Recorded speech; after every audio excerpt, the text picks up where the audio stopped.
Because I gotta, Travis echoes if I'm not like over here paying attention to him talking, so I gotta turn him up.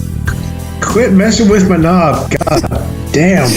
Matches up in front of you? No, I expected you to do it, but I'll do it. Oh, okay, because I'm not doing enough. Oh, the new world champion? I need a second. The new champion for All Elite Wrestling? Yeah. Mr. Samoa Joe? Stop talking to me. I need a second. Put the jack in jackassery. Shopping cart down a hill. I'll do it. I see it I'll now. do it for free. I see it now. I certainly hope so, because I don't have the money to pay you for it. Well, I mean, you could slide me $1 for I could. You cheap bastard. Wow. It's like SpongeBob meets Mr. Krabs over here. Get back and forth places. I have a disability, I would hope. Are you my friend or aren't you? I don't want to ignore our dozen of fans. That would be terrible. Our dozen of fans. I like it. We are humble. It means let's make no worries exact for the rest of your days. Burner barrel. It's our problem-free philosophy. Hakuna Matata. To loosen my load, I got 7 wrestlers on my mind. How are we? How we doing? Welcome back to another Off the Wall Thursday. It's Logan Loganity Morris along with the sexiest man sitting in the producer chair. Yeah, that's me. Jason Mac Daddy McCarthy. This is episode 160 to the Turnbuckle, titled Farewell to an Icon. Obviously, pretty big weekend wrestling. News abound. Wrestling abound. But first, Jason, how you been, brother? It's been a couple weeks. I've been all right, dude. I've been tired, honestly.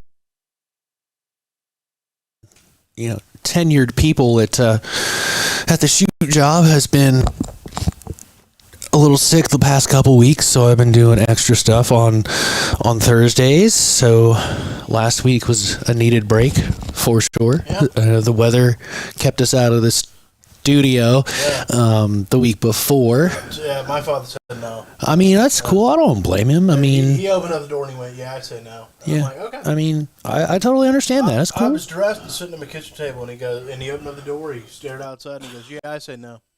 Yeah, I don't blame him. All right. Don't blame him at all. So, I mean, it's cool. But I mean, it gave me a chance to dedicate more time to Saturday Night Slam.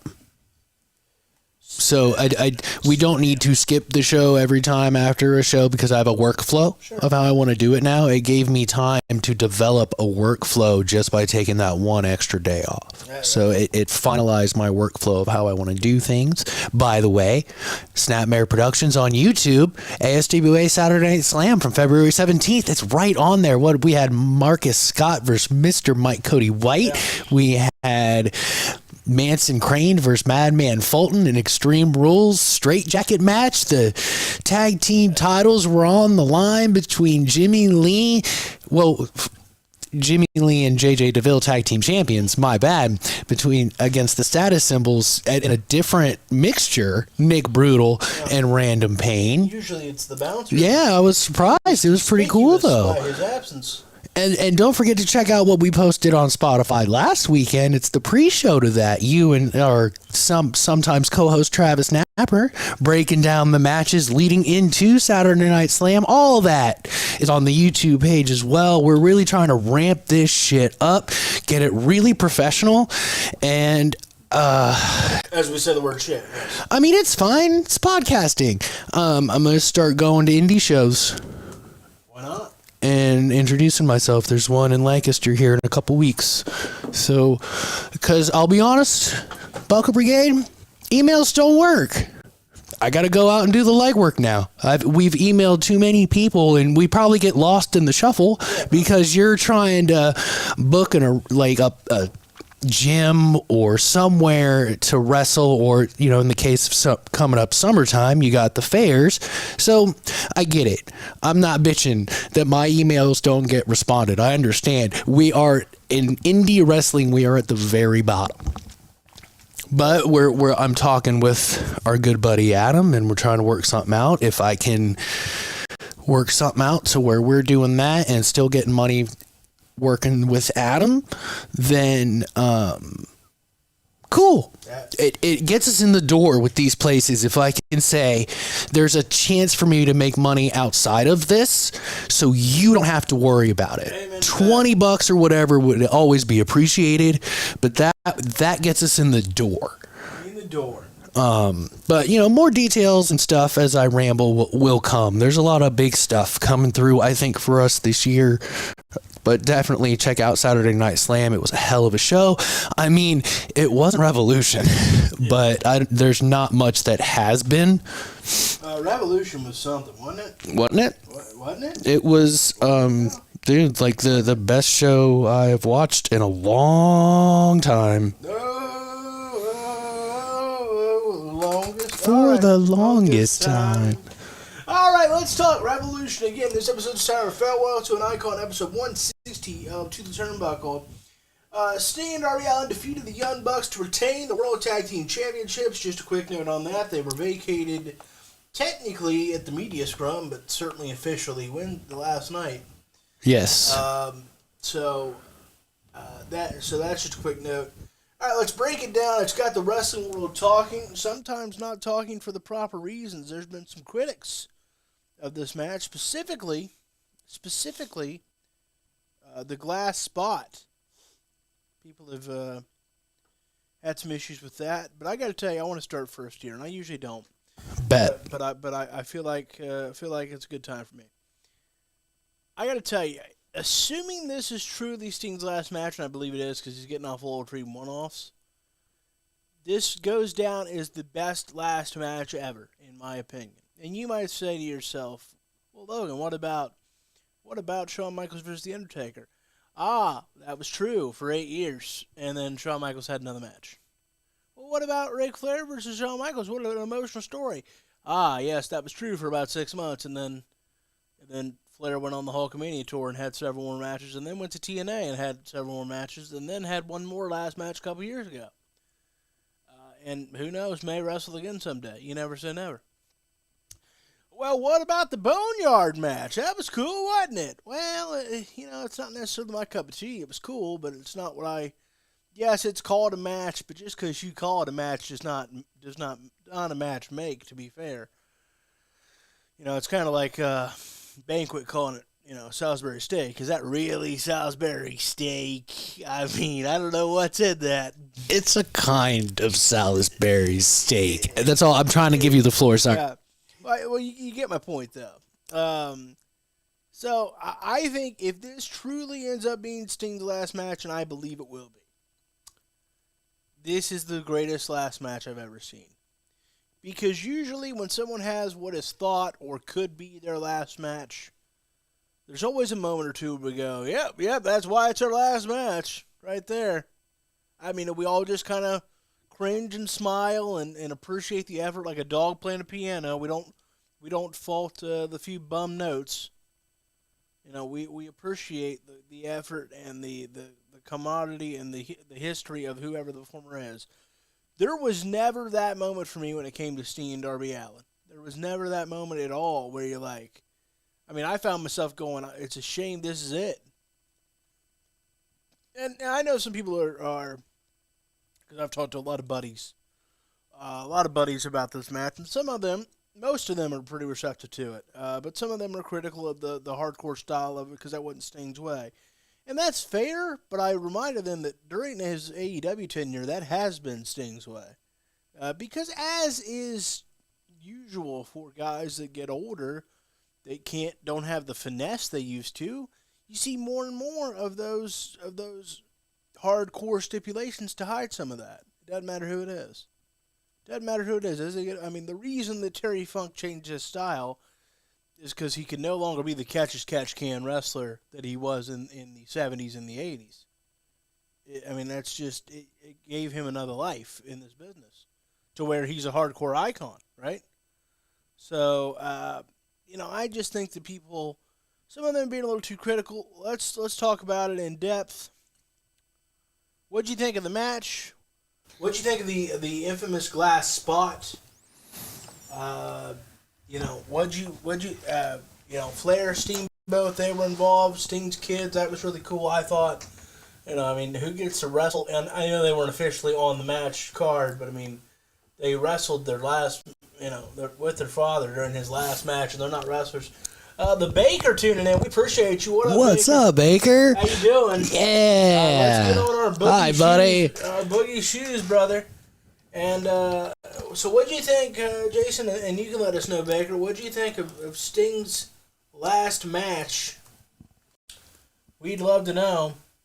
So what do you think of Sting's last match? What do you think of the glass spot? You can take your time. But what do you think of the glass spot? What do you think of, we had Flair out there who was technically, officially he's kind of Sting's manager. And then Ricky Steamboat was the guest timekeeper. Obviously, we had a slew of legends in the front rows. So what'd you think of it? What'd you like? What'd you dislike? Did you dislike anything? No. I disliked absolutely nothing about that match. Because one thing was, that was the most active any of us have ever been in the chat in months. In our little wrestling group, Marks and Dan, proud of it. Like, it was great. That tells you how good the show was, especially in Sting's match. But when they came out and they're goofing, they were goofing around. Yes, they got to wrestle with their dad, but in the grand scheme of things, when you look at the match and the story and everything, that was the fun part. That's when I messaged to the chat, fun and games are over after that last splash from his others. I don't know which one's older and which one's younger, but we'll call him Wolfpack Sting's son. After that second splash he hit, shortly after that, I sent that out there, and I was like, yes, because then it got serious. Because that was all fun, to give Sting that moment, as he completely deserves. It was it was the Attitude Era, way, overproduced and super, but it was fun. And that's why, sometimes when people complain about overproducing things, okay, yeah, there's a point, but did you have fun? Cool. That's what matters. Yes, we like to talk about wrestling and break it down. And if that part of the podcast space fails, we fail. So I'm not saying we shouldn't talk about it, but I think we always need to remember when we're having these discussions, did you have fun watching that match? It's like when your team loses, but it was a really good game. You feel bad. But it's I had a good time watching it, and that's how I felt on Sunday. It was I agree with you, the greatest last match ever. There will never be a better one. Well, depending on if Danielson, what he does after he leaves AEW, as at least as a wrestler. He intends to keep wrestling even after he's done wrestling. He's made that very clear. He wants to be like Terry Funk. He said that. So, yeah. So, aside from him, I don't think anybody could have a better bet. That was just... Because I've had this discussion with some buddies, and people say, well, how's that? Again, I'm talking about genuinely, truly your last match. Now, again, time will tell. Maybe it's not Sting's last match, but I would be very surprised if it isn't. I would be too. There's only two scenarios that I think you could even talk to him about that he would consider. I think he would consider doing something with Flair, like a huge 5-on-5 thing for Flair in AEW, or if the stars aligned and the Undertaker agreed to a match at WrestleMania, he would do that in a heartbeat. That's the one real case. Yeah, I agree. Yeah. And I still don't. And I think they're highly unlikely. I do too. I'm talking about those are the only ones I think he'd even think about. He'd contemplate probably, but when you go back to it, Sean, for example, regrets that Saudi match to this day, because I think I remember he said it, so I'm sure he still does. Damn, I should have just. I wish I would have said no. As kind of a one-off. Yeah, it's cool. I'm not faulting Shawn Michaels for it, but I could feel the best out of the four. That's fair, but it's Shawn. He better. But I don't think Sting would want to taint any of that, by making it, that was my last. And how important it was for him, because he's never had his kids in all these years. He never had his family involved in a storyline. He handpicked the Young Bucks, which means that, all the stuff backstage last year is just the differences of opinion that couldn't have been agreed upon. I don't think there's, except for maybe the locker room fight, but I don't think there's a good and a bad from all of that happened last year. I think it was a difference of opinions from strong opinioned individuals that did not want to talk it out, and sometimes that happens. But Sting picked them. Yeah. That says something. That says a lot. And he wanted to put them over. Yeah. According to reports. And Sting was close to CM Punk. Remember, he painted his face like CM Punk colors. They did that whole tag match thingy. So, like, the consummate professional got to go out exactly how he wanted, except he wanted to be staring at the lights because he's a consummate professional. And then Tony and the Bucks, according to reports, said, "No, you're going." So good job. Put your foot down. Like, no, you're going over. And I don't think, even though I produced, like I said, scenarios where like it would be great, like Adam Page and the Bucks would walk out all champions, but like when you look at the story and as the match progresses, it's like there's no other choice than to have Sting win. There's no other choice. This was certainly for his WWE run. I think for Tony, it was about giving him a bit of a redemption arc. I know they also kind of hinted at some issues in TNA. I don't. They hinted at that in the media scrum. I stayed up and watched it because I'm an idiot. Well, I probably would have too, but I had to sleep. I had to go to work. You gotta get at it. So I just personally, I think it was a great redemption arc for his run in WWE. It's not that he was completely disrespected or treated horribly, but he certainly could have been treated better. He could have been treated better, and he had some cool moments on Raw, especially tagging with John Cena comes to mind. And he did the spot with Bo Dallas and things like that. The WrestleMania match with Triple H taints everything. Yeah, because they just shit on everything that WCW was. Yeah, they turned it into a WCW thing, and they even turned it into a WCW thing by aligning the biggest face the company's ever had in Hulk Hogan on the WCW side. It was so odd. So weird. When you really look back at it, like, yes, cool, nostalgic moment, really enjoyed it, but wrong guy went over. Yeah. Wrong guy went over. They tried to salvage that in the sense of, they did the handshake after. Then Sting said this past week or two in all the media hype for Revolution that the reason he even agreed to face Seth Night of Champions was he was hoping to get close to The Undertaker. Again, that's why I think that's the one match he'd probably maybe go. But I don't know if either one would want to at the end of the day. Like, I think Sting would want to. I don't think Taker has a bit of interest in it. And I don't. I think you could pique Taker's interest in getting back in the ring for the right opponent. But for him, I don't think Sting is it at this stage because he doesn't think it'd be any good. But and here's the other thing: I think Sting might be a lifer. He might hang around backstage at AEW forever. He said he doesn't have any interest in being a manager or an agent. Said he has. I think what happens. I did hear him say that. Again, he's real big into real estate. Real estate. That's the R word I was thinking of. Real estate. Obviously, he's a very religious man, so he spends a lot of time at his church and with his family. What I think happens here is he signs essentially, let's call it a brand ambassador deal, but I mean, it'll be the Legends deal for AEW, and they'll be able to use his likeness, and I think he'll pop in for the occasional special Dynamite or even maybe a big pay-per-view if there's something that and I'm talking about a quick pop in with the bat and then go away. I don't know, something intrigues me about him, like hanging out with no face paint on. It's intriguing. And it's happened. He appeared with no face paint several times in TNA. Yeah. He was their on-air GM for quite some time. And we could. I don't mind that I just heard from Tony Khan, but I don't think I'd mind like Sting as the general manager, if you will. It would have to be a very specific person that we could act like, because Sting, you believe that he wants the best for everybody, just from his run in AEW alone, and then you look at his history and everything that people have to say about him. But just on screen in AEW, his history screams fair. but there would be a lot of matches. But cruel but fair. He needs to do what he wants to do.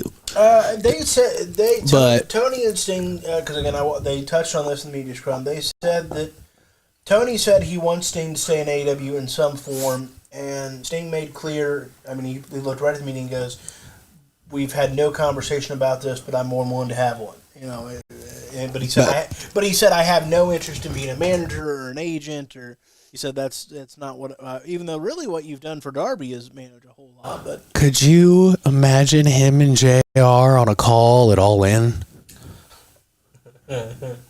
Because before I delve deep, or I don't want to say deep, before we give my opinion on the Darby spot, fuck, man, that was old JR. The second he started talking in that world title match, that was old. You could hear it in his voice. He was healthy. He was rested.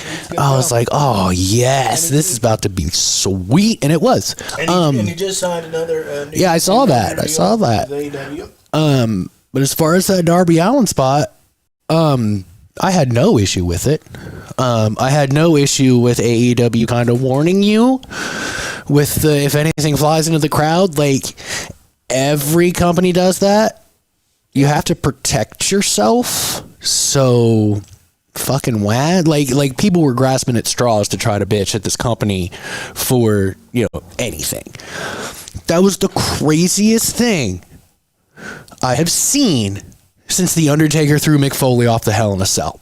It was pretty insane. There was no crash pad. There were no boxes. There were no haystacks. Rikishi getting thrown off the Hell in a Cell in the haystacks. There was nothing but chairs and glass. And he only hit one chair?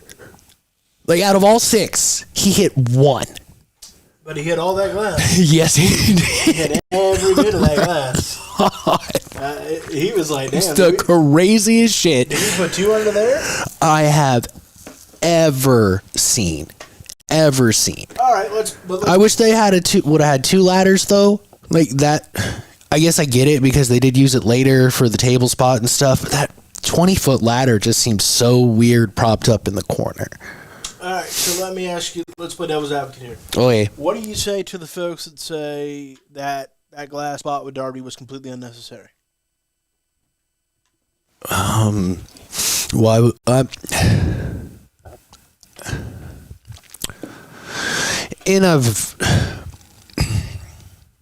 On a random fucking Dynamite? Completely unnecessary. Sting's last match to make sure that it's always remembered. I get it. I get it. That thing, how long? I mean, they haven't played it in a long time, but how long was Foley getting thrown off the cell in highlight packages? How much did they get out of that particular highlight? It's Darby's decision. It's not like Tony Khan was like, man, you got to do this. Because we know of all people, fucking Tony Khan's not going to make you do things. Good, bad, or indifferent, because we're not having that conversation. But I thought it was stupid. I mean, it's not the smartest thing in the world. I'll tell you that right now. But you also have to look at who Darby Allin is. He's about to climb Mount Everest. He's a skateboarder. He jumped his house in a car. Like, this dude is a daredevil. He might be the evil Knievel wrestler. I don't understand the bitch. I want to bring everybody in on the conversation. I don't want to tell anybody that they're wrong. I can see completely unsafe. I mean, let's just be honest. Yeah. It was completely unsafe. I think people could have got glass in their eye. They were warned, kind of. You don't know what's going to happen with that spot. It's not the same as MJF throwing tequila in somebody's face. It's a completely different scenario. Nobody reportedly has reported any injuries, this, that, and the other. So what we have is people bitching about could-have-beens. These could-have-beens. This could have happened. I understand. It's not for everybody. Sure. I didn't used to be a deathmatch guy. But now when, like, AEW brings it in sporadically, I'm like, all right, and it puts the right people in it to where it's not just, I don't want to disparage them because it's how I started.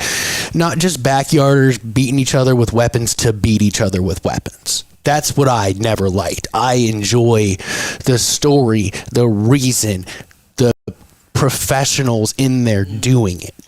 But I understand it wasn't safe. He didn't have to do it. I understand all of that. It's Sting's last match. And he already said he's wanting to kill himself to do it. I feel like people have to look at it from Darby's perspective a little bit. Let's just run down the list here, run down the lane, if you will. You have Sting in his final match. You have Ricky Steamboat out there as timekeeper. You have Ric Flair technically out there as a manager. You have the Young Bucks across the way. Darby Allin, that's a lot of star power. Mm-hmm. And so Darby Allin needed to do something to be in that same light with all those guys, because all those guys, except maybe the Young Bucks, and to the right fan base, they fit this bill too. But certainly for Sting, Ric Flair, and Ricky Steamboat, they literally can, as they did, they can sit in chairs and overshadow you with their mere presence. So if you're a quote-unquote youngster or nobody compared to them, you need to find a way to get people to know your name. But I don't even know if it's that. I think of the entire AEW roster, Darby's one of the people that majority of wrestling fans know who he is. A kid dressed as Darby for trick-or-treating. I don't think that's... Because Darby doesn't scream that. He did it because it was Sting's last match. I don't think it was to stand out, because we all know who he is. And it's not like Flair and Steamboat really did much either. They were involved, but they didn't do anything like that's gonna stand out. They kind of just got beat up real quick, which is fine. They're in their 70s or whatever. Cool. Plus it gets more heat for the Young Bucks, so it's fine. I will say he better never do it again. Yeah, it would have to be... I think that's never again. Yeah, because even after Foley got thrown off, even Vince McMahon said never do that shit again. Ever. And yes, they did it again, but they planned for it and created, like, the ring collapse. I remember when Triple H put him through, and you could tell there was a little bit extra foam where he was falling. Good. You know my take on it. Protect him. If I see it, it's not the end of the world. I'd rather see a box, see a crash pad than Foley or Darby.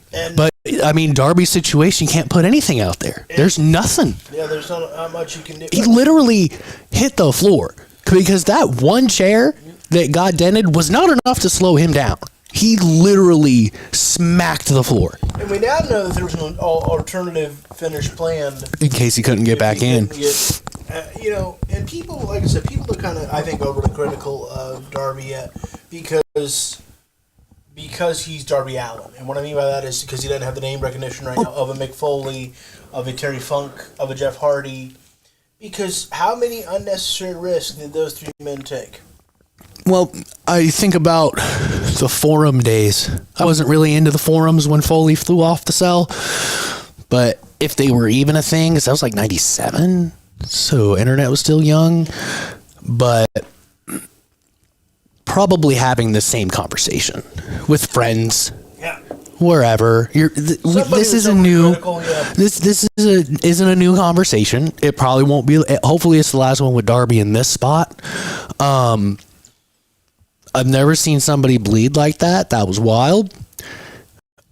I'm inclined to believe that was sugar glass. And probably it was the impact because he only needed 12 stitches. So that was sugar glass. The impact of his body crushing the glass into the mats outside is probably what cut him the most. He probably needed 12 stitches from the chair.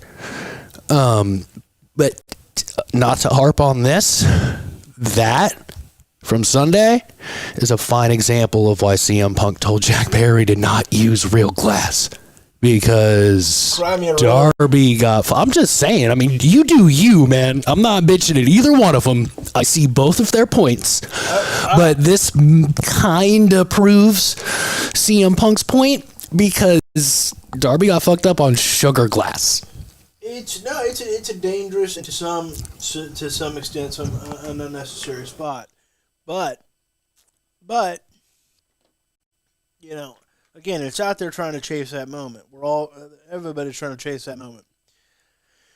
Every single person that's ever stepped in that ring is chasing that moment that Darby Allin just got, and he's done a lot. He's immortalized now. I do. I think people are too critical of it. I do too. I don't think but it's also not everybody's cup of tea. Yeah. People doing crazy shit, so I can understand. I don't understand beyond that. Like I said, all the bitching I've read and seen is could've. This could have happened. This could have happened. This could have happened. Yes, you're right. In the grand scheme of things, that's bad. Like drunk driving, for example. Sure. You could kill somebody. Yeah, don't do that. That's it's not a question. Those are good could have conversations to have. Darby's fine. Probably. He's wrestling next week. So probably. Look, I do. I think, look, Darby marches to the beat of his own drum, and I feel like we have to. I forgot our overlays. My bad. We have to accept that to some extent. You know, he just is a different thinker. He's a different cat, as is Jeff Hardy, as is Mick Foley, who's gearing up for another death match. That's crazy. I mean, good on him, man. He got himself able enough to have another match. Not another match. Death match. He's having another death match. Another death match. Well, that'll help, actually. I mean, it'll do more damage to him, but it makes his body do less. I'm weird. So worried about his concussion history. Yeah, me too. But I'll bet you he goes to Japan where he can get cleared easier. That's fair. I mean, that's probably where he should have his last death match if you really think about it. Just, no explosives. I would bet there'll be explosives. Yeah, I know. I'm just saying. Because I would assume he'll bust out. So I'll say this. Mr. Foley. Yeah. Mrs. Foley's baby boy. Mrs. Foley's baby boy! Buddy, it's cool if you get suplexed on explosives in your final death match. Just know, from my perspective, you don't have to do all that. You can do a barbed wire wrapped chair to just the same effect. You don't have to get blown up. Plus, the barbed wire might cushion a little bit if you wrap enough of it around it. I mean, you'll get pricked, but it'll cushion that fall for his back because his back's fucked up. I'm just looking out for him. I mean, I used to have bunk beds. You have no idea how many times I adjusted the sleeves on the bunk bed after I watched that to fall properly. One more. I used to just right on the wall on the headboard, and I just fall straight back. One more Mick Foley death match, I believe, is coming because he says that's what will motivate him to get in better shape. Another match, because every time he said his diet got really poor, he always had another match that he had to. All right, let's get it back together. Interesting to think about, nonetheless. All right. I'd buy it. I'd watch it. All right. So Sting goes 29-0 in AEW, 30 if you count the Pro Wrestling Noah one-off with Great Muta. 30-0. That's 10 matches a year in 3 years. It's pretty cool. Very cool, man. Pretty cool. And I know people say, well, you're supposed to go out looking at the lights. Oh, well. I mean, he wanted to. Yeah. He wanted to. Yeah, he wanted to. They were like, nah, bruh. You're Sting. Yeah, when the boss overrules you. It's like, I think that basically it is your Sting. It's fine. I love how that's the answer. To get Sting to do something, he's trying to be like conventional and professional and traditional. And then people are like, man, you're Sting. Oh, yeah. I mean, that's a good point. It's fair. I have been doing this longer than you've been alive. Dude, I popped when he no-sold that table spot. I think did put it right in the chest. Hey, I didn't know he knows. So I was like, oh my god, only Sting can get away with that. Yeah. Anybody else, people would be so pissed off that he no-sold that, but it's Sting, and that's who he's been for decades. They did a wonderful job, I think, of telling a story, and there were plenty of callbacks throughout the entire build to a lot of people forget going through the random room with all the bats. A few weeks ago, that was fun. That's a callback to the last Nitro. Because the last Nitro, when Sting shows up suddenly to cut that promo, he's in a room full of all his belts. I forgot about that because that all gets overshadowed by Shane McMahon. Because that took the headline of the whole show. That was a callback to that promo and all those things. Obviously, they had a callback in the match to Shawn Michaels and Ric Flair, and so many things came together. And Ricky Steamboat's out there, and Ric Flair's involved. Ric Flair takes EVP trigger. You don't want to get fined, man. Like I don't know how far their power reaches. I'd feel. I gotta tell you, I think they got him for real because he didn't seem quite right after.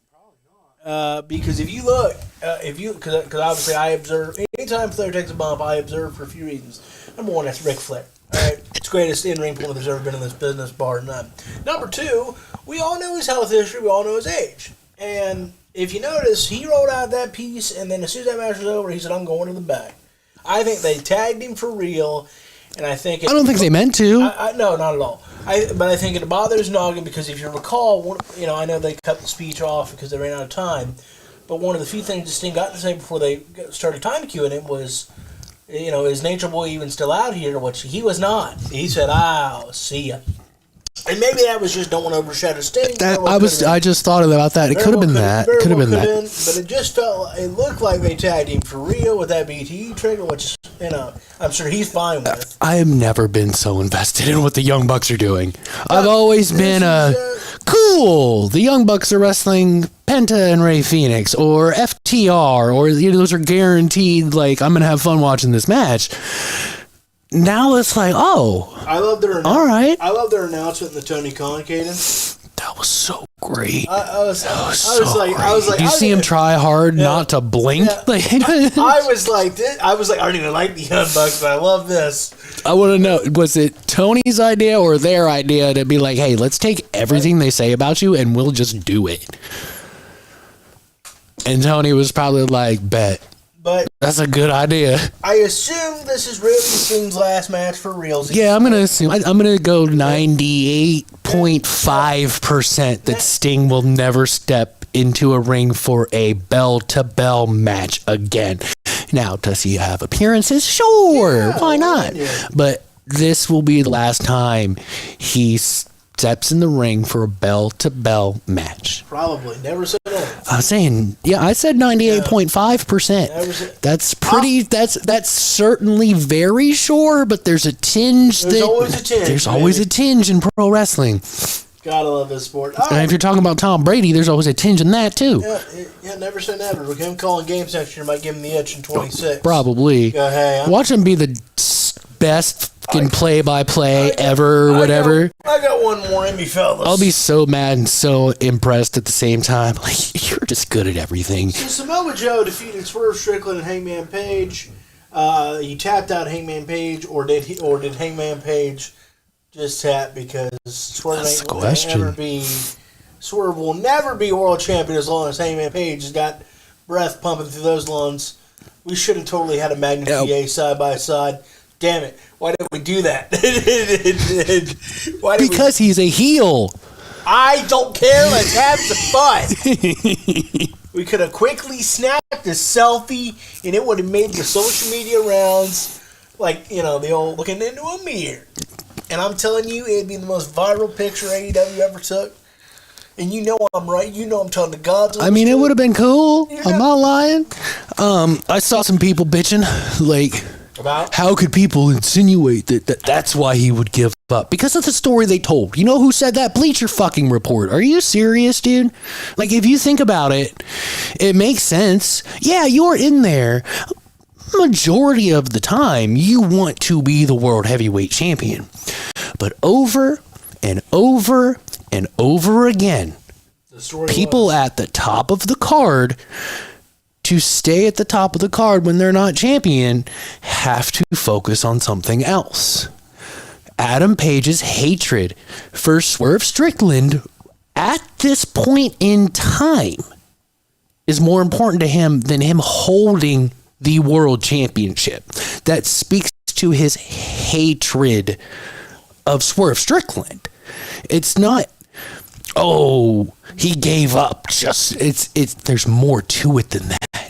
I can be. wants to remind us that we're only 28 days away from WrestleMania. I'm excited. I wonder why he. Did you watch Revolution, Big Stevie C? Yeah, what are we doing? What are we doing? But where was I before I got all sidetracked? He said, "Love you guys." Love you too, buddy. Shit. I got all sidetracked. Sorry, buddy. We got to get to these comments. No, it's fine. No, you're right. I'm still ignoring them. I can see them right here. But still, I still ignore them. But you guys know that. You saw my solo shows. I'm not good at that part. Yeah.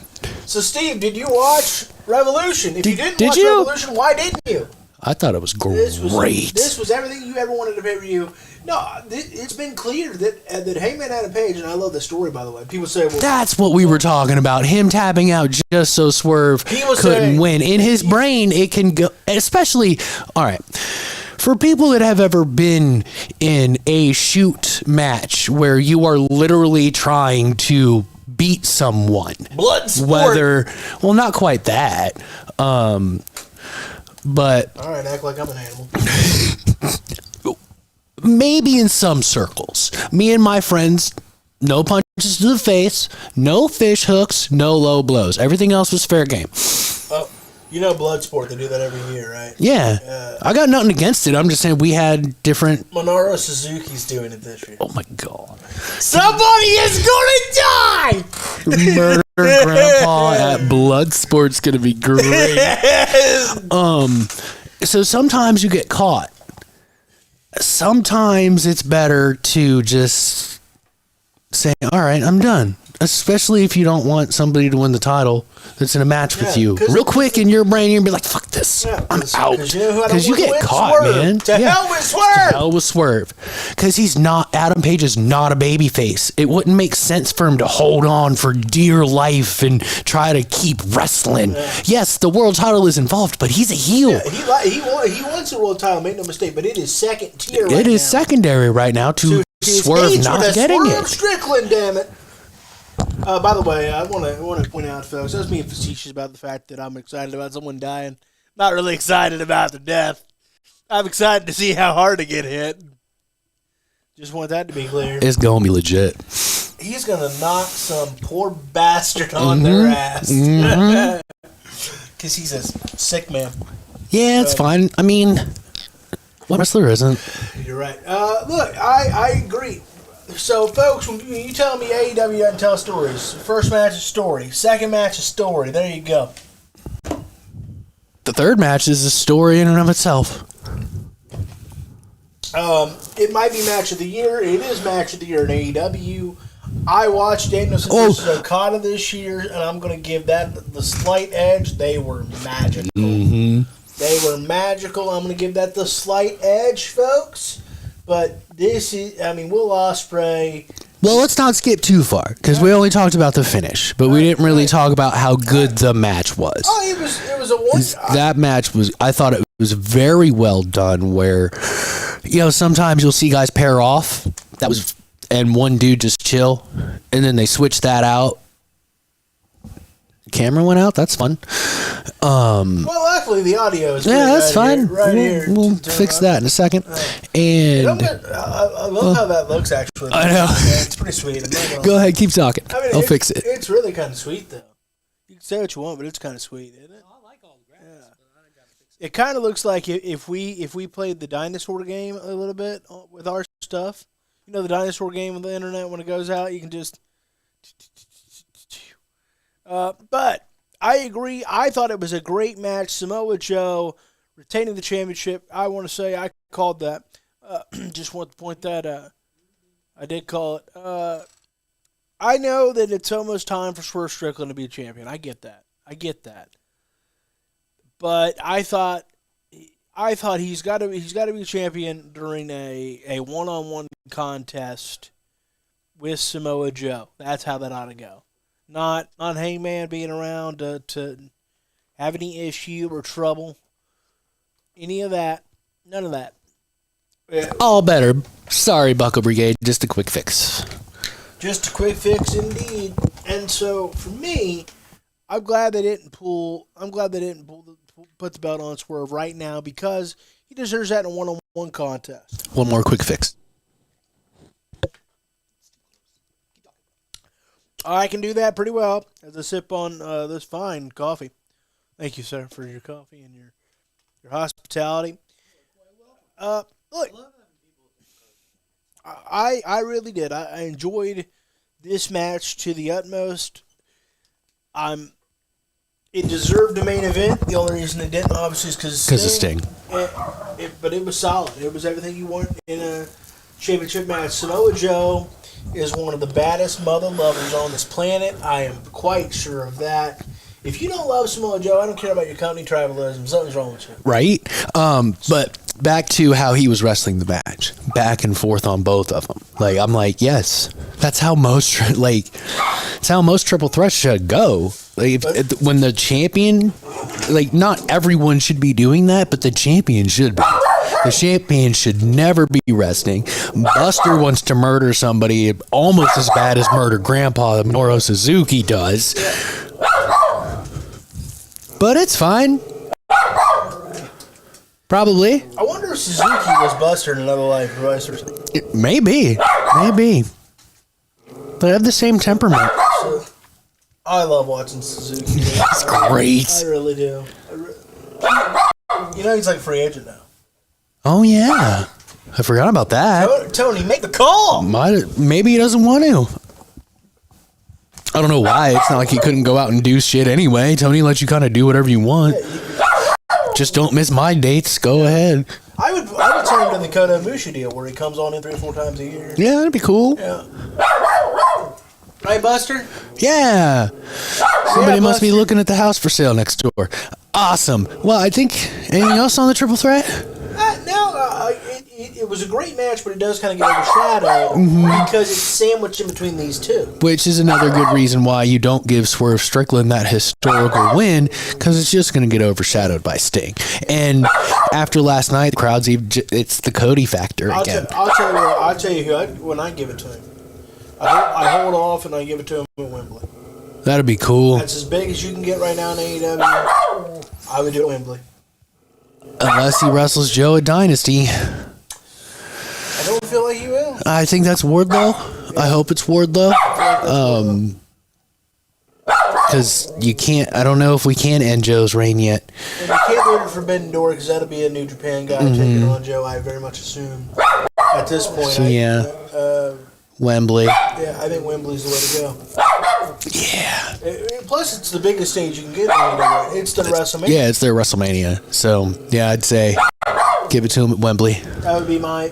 So, Will Ospreay defeated Konosuke Takeshita. Take a shit. But it's Takeshita. Take a shit. But it's Takeshita. That's how it. He defeated a member of the Don Callis family. My better half is watching. That's Buster. All right, that's Buster. Hi, Buster. You're wondering, Peter. Will Ospreay is quite possibly the greatest wrestler on this planet. I don't know if there's quite possibly about it, but sure. I mean, Daniel Okada. I mean, that's fair. There are a lot of options, but I don't know. It's a hard choice these days. I guess it's a hard choice of who to put on top as far as best wrestler in the world, but it's so tough. The aerial assassin is right up there with him. Bruv. Yeah, bruv. I really want to try to start saying that more often, bruv. And it's fun. And then in the media, and Logan also can't pronounce orange giraffe. What? No, I can't. Orange what? I mean, guys, the second I turn away from the comments to make sure everything's still kind of working. No, Ospreay. Oh, orange or giraffe? Really? That's news to me, as you heard. News to me, as you heard. What kind of juice can you squeeze out of what is this fruit I'm looking for? Orange? It's orange. You said it just fine. I was testing you. What's that animal with the long necks? Giraffe. Giraffe? Yeah. That was a little There's a little tinge of something in there, but you said it all right. Yeah, there was a tinge of something. There was some like Grove City shit, and you're nowhere near from Grove City, like mixed in. Well, because I'm just so perplexed. Like I'm nervous now. You know what I mean? Like I have test-taking anxiety. This is great. Thank you, Peyton. I have test-taking anxiety. I'm taking you to the zoo. All right, let's do it. Let's just try to pick a fairly cooler day. I mean, that's fair. I mean, I'm fat. yeah, I'm trying to sweat out there. I'm fatter. What are we doing over here with the? Oh my god! But Ospreay versus Konosuke Takeshita. Oh, I almost got, yeah. Member of the Don Callis family. Look, if you didn't like this match, what's wrong with you? If you don't want to see this, what's wrong with you? If you don't want to watch this, what's wrong? You're not a wrestling fan if this didn't trip your trigger. This is just two masters of the craft. And think about all the dream matches that Ospreay can possibly do in AEW. And then Ospreay got right on my good side because you know he praised the hell out of at the media scrum? Nature Boy Ric Flair. He praised the hell because he said Ric Flair came in after the match and he said, "You are everything I've heard about and more." And he said he sat there marked out for a second because he's like, that's Ric Flair telling me that I'm, pretty good. And he said people don't understand that every little bit of today's wrestling has something to do with Ric Flair in it.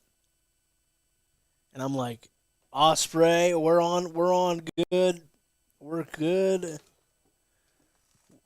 She says that I says orange and a giraffe. I didn't hear the T, but I'll have to listen back to the tape and let you know. Well, then, next week on To The Turnbuckle, we review Logan Says Words. Fantastic. No, Will Ospreay is everything you want in a pro wrestler, and so is Konosuke Takeshita. Like, just like Why? just like you said, I'm going to switch cameras after I get this out. Just like you said, if you don't want to watch this, what's wrong with you? This is everything you could want in a straight up wrestling match, man. It was wild. It was great. It's a match of the year candidate. It's fucking March. It's wild. Keep going. No, I love this. I'm excited to see where Ospreay goes. There's just so much you can do with him, and now you have the addition of Okada in AEW, the Rainmaker, the newest member of the Elite, by the way. I loved Kenny Omega's reaction to getting fired from the Elite. Did you see his tweet? He was whatever. He was that guy.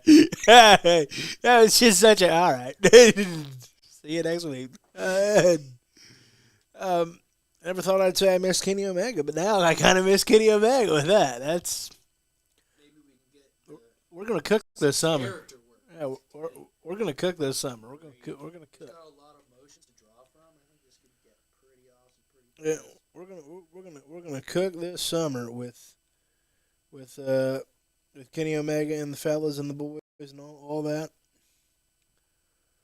So, are you excited about Ospreay being in AEW? And if you are, why? If you are not, why not? Unless you're answering, I wanted him to go to WWE. I don't want to hear it because that's not a valid argument. Let me tell you what Triple H can't do. He cannot get free agents. He offers too much freedom, man. That's what I try to tell everybody. Triple H cannot get free agents. He might want. Look, I know everybody's a little upset at Vinnie Mac these days, but you might want to call. I mean, I get it. Be like, hey, you wanna give me some tips on how you score a free agent or two because I am striking out. Oh, that ain't happening. Well, all I know is he needs some help. Just I want you to run this down. Let's run down this list. Triple H, everybody's favorite booker in the world, right? Triple H, the Golden Boy, the Golden Goose. Oh yeah. Doofus son-in-law is what I call him. Wonder where I got that from. Doofus son-in-law, idiotic daughter, and the rest of his stupid family. Triple H has struck out on Okada, who might be the greatest wrestler on this planet as far as in-ring goes. He's got everything you could ever possibly want, other than maybe the language barrier. Struck out on Will Ospreay.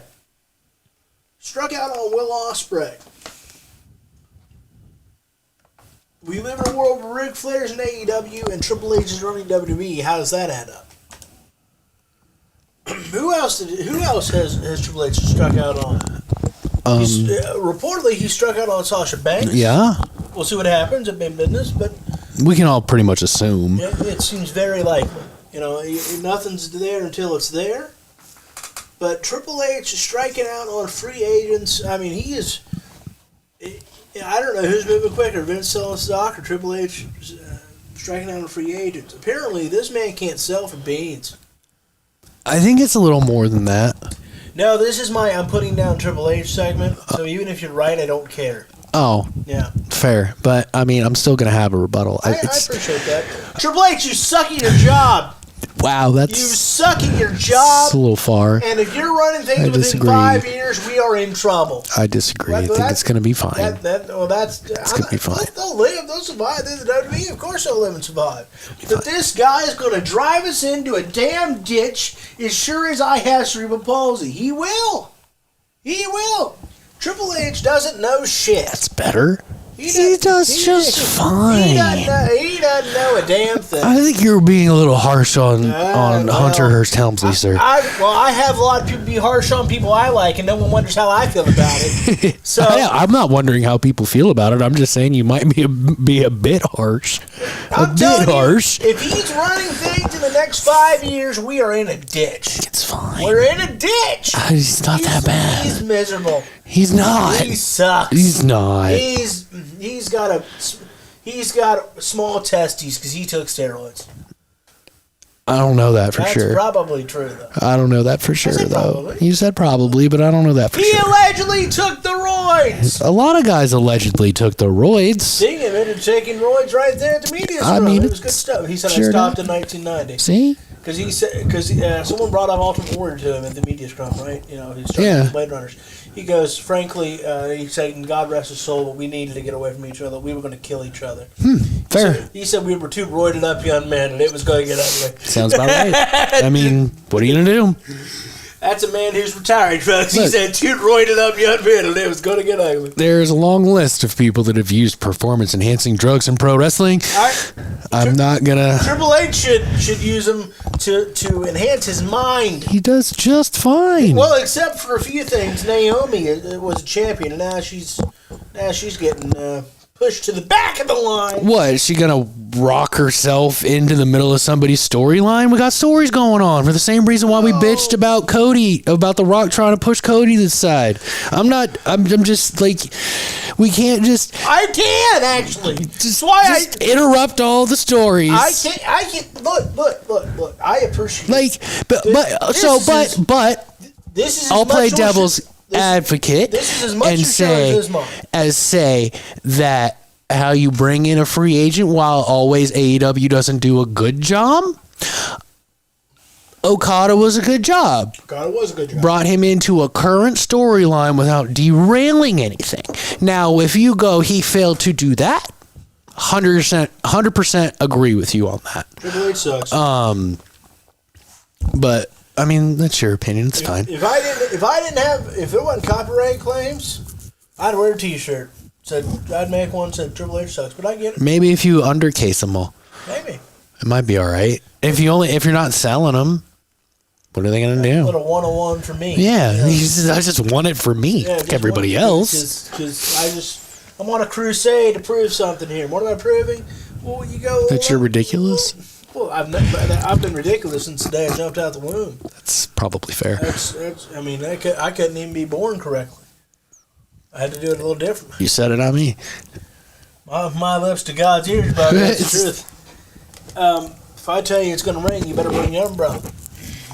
So, no, the reality is this. I'm going a little facetious on my anti-Triple H stance. But really, it is weird that all of a sudden, it is a little strange, truly, taking away my little, having a little fun here. It is strange that free agent after free agent after free agent doesn't go to the colossus It is. that is WWE. But it speaks to the freedom that... Freedom. Whoa, freedom. And obviously the money can't be that different. It can't, Maybe yeah. WWE can add an extra zero. But, I mean, we all know Tony's willing to spend money. He got Seek and Destroy for Sting. Metallica ain't cheap. I don't know how expensive they are, but I'm quite sure it is not cheap Well, to license their music. well, of course, he's spent plenty on music before. He's talked at length about how much the Final Countdown costs him a leg the rare times he wants to use it. But he's see, and that's the good stuff about Tony. It's like he knows it's going to be expensive. He's like, how important is music to pro wrestling? Fuck it, we're spending that money. Where Vince has always hated, and it seems to be still being passed down. Everything's the same. Everything's the same. The theme songs of WWE right now are so generic. Yeah, you never. I mean, other than Cody, we need Jim Johnson back. Yeah, that would be Because nice. because Vince, and again, clearly it's being passed down because only CM Punk has anything licensed. It's WWE has always hated, and that's a Vince thing. That's why everything's overdubbed on the network, because Vince hates, Kills it. loathes. He hates paying music. Maybe that'll change. I mean, I don't think you can do anything about the scrubbing. Yeah. There's nothing you can go back. I don't think, because I highly doubt they saved the original at this point. Said we're only paying somebody money to do this one time. It's possible they still have it somewhere because WWE saves everything so, for lack of a better term, anally. They're very anal about saving everything. I mean, it's very possible that it's something. You go through all my hard drives and shit. I got a little bit of everything on there, so I understand that. It's why Kevin Dunn had a job until he chose to leave, because he saved the damn tapes in the 70s. Smart man. Because there was a fire, and Kevin Dunn and his family saved the damn tapes more than they saved anything else. And that is why.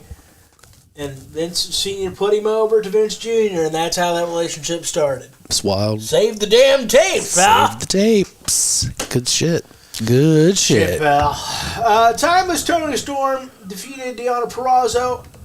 I thought this was great. Only issue with it is they put Deonna Purrazzo in an unwinnable position because you want a big star to come in and make a splash. And while getting in the ring with Timeless Tony Storm is a splash, you'd like to see them win the big match. Never thought she was going to, don't get me wrong, but do you get my point? No, I get your point. It would have been kind of cool for maybe Deonna Purrazzo to win the TBS championship, and you have a champion versus champion thing. That could have been cool. Little Hogan Warrior-esque. But it's a little fast. Well, I would have certainly adjusted the timeline if that's what we went with, but that's not what we went with. So I don't want it to take the title off Julia Hart right now.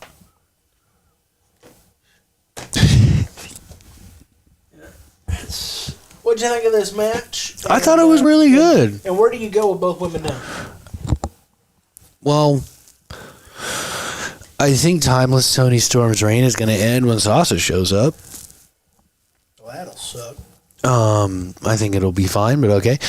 I don't know where we go with Deonna at this point.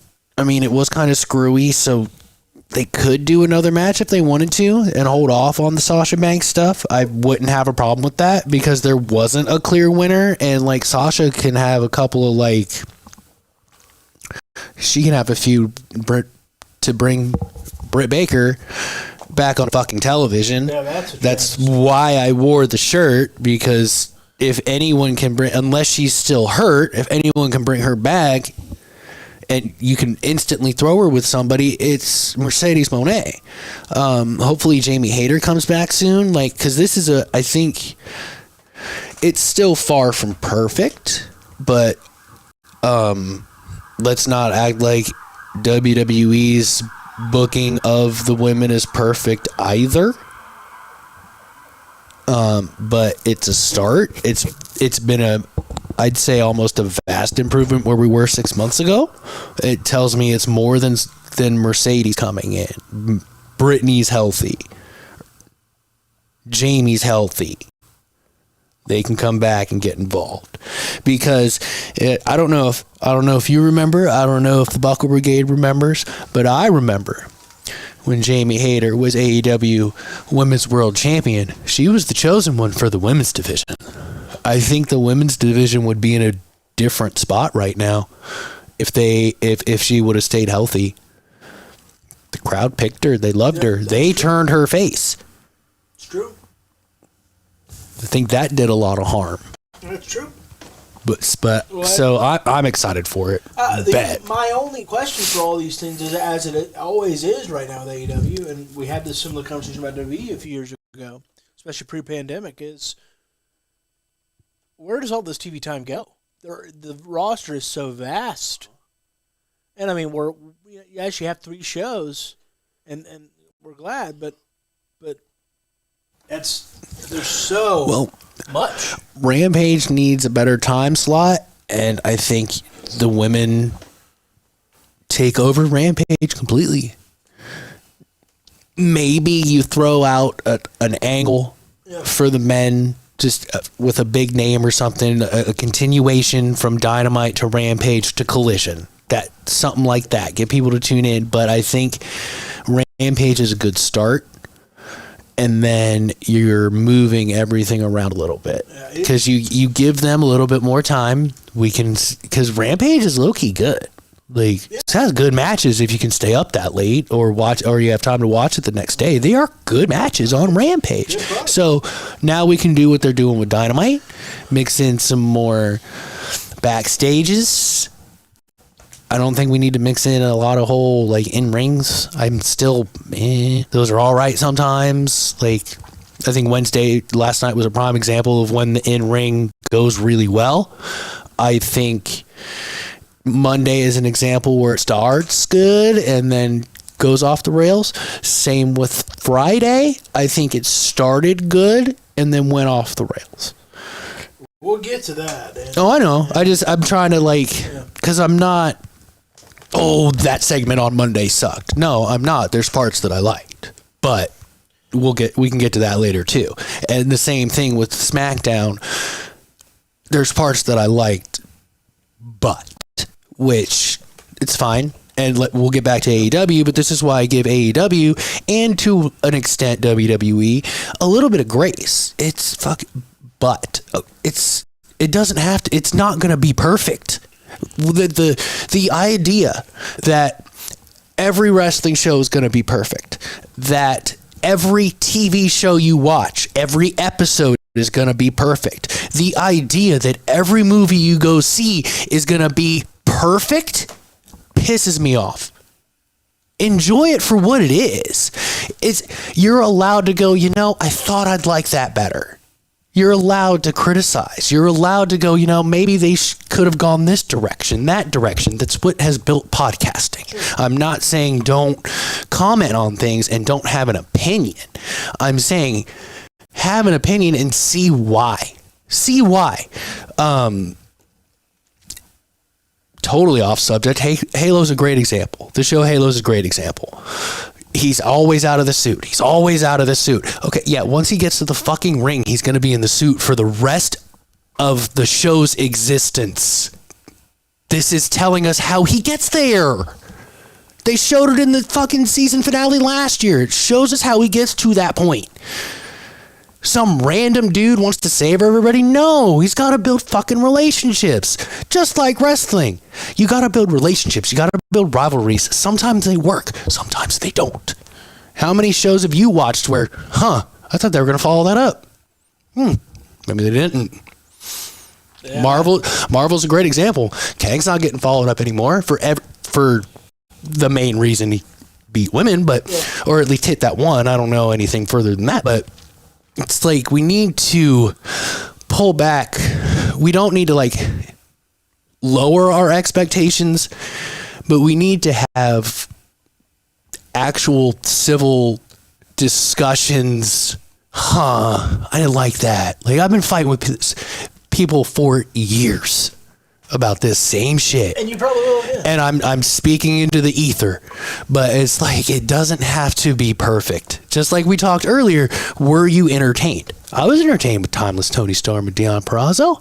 It wasn't the best matchup of the night, but I mean, was it ever gonna be? When you have Ospreay and Takeshita, and you have Sting's last match, 2 fantastic 10-star matches or whatever the fuck you want to say for completely different reasons. But to get off my tirade, that's why we need to, yes, they need to do better with the women's division.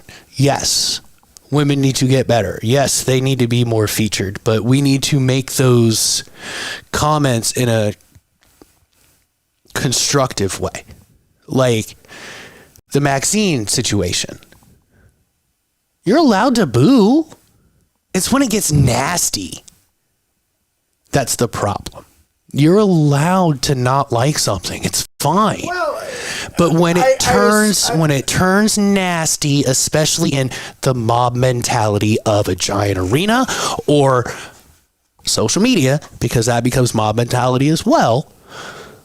All I'm saying is we're really fucking close to Idiocracy, and I don't like it.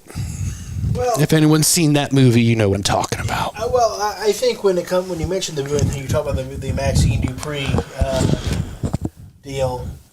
Yeah, you're allowed to boo. It's fine, but you don't have to be nasty. I didn't, and I got to tell you, and this hot take, here it comes.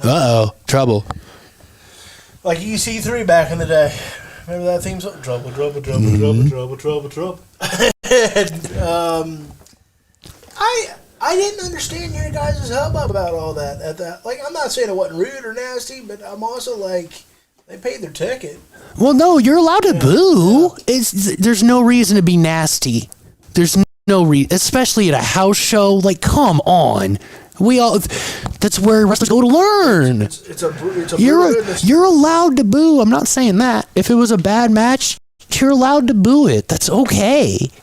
There's nothing wrong with that. But when you're like getting mean and nasty about shit you don't even know anything fucking about, like look at Maxine Dupree from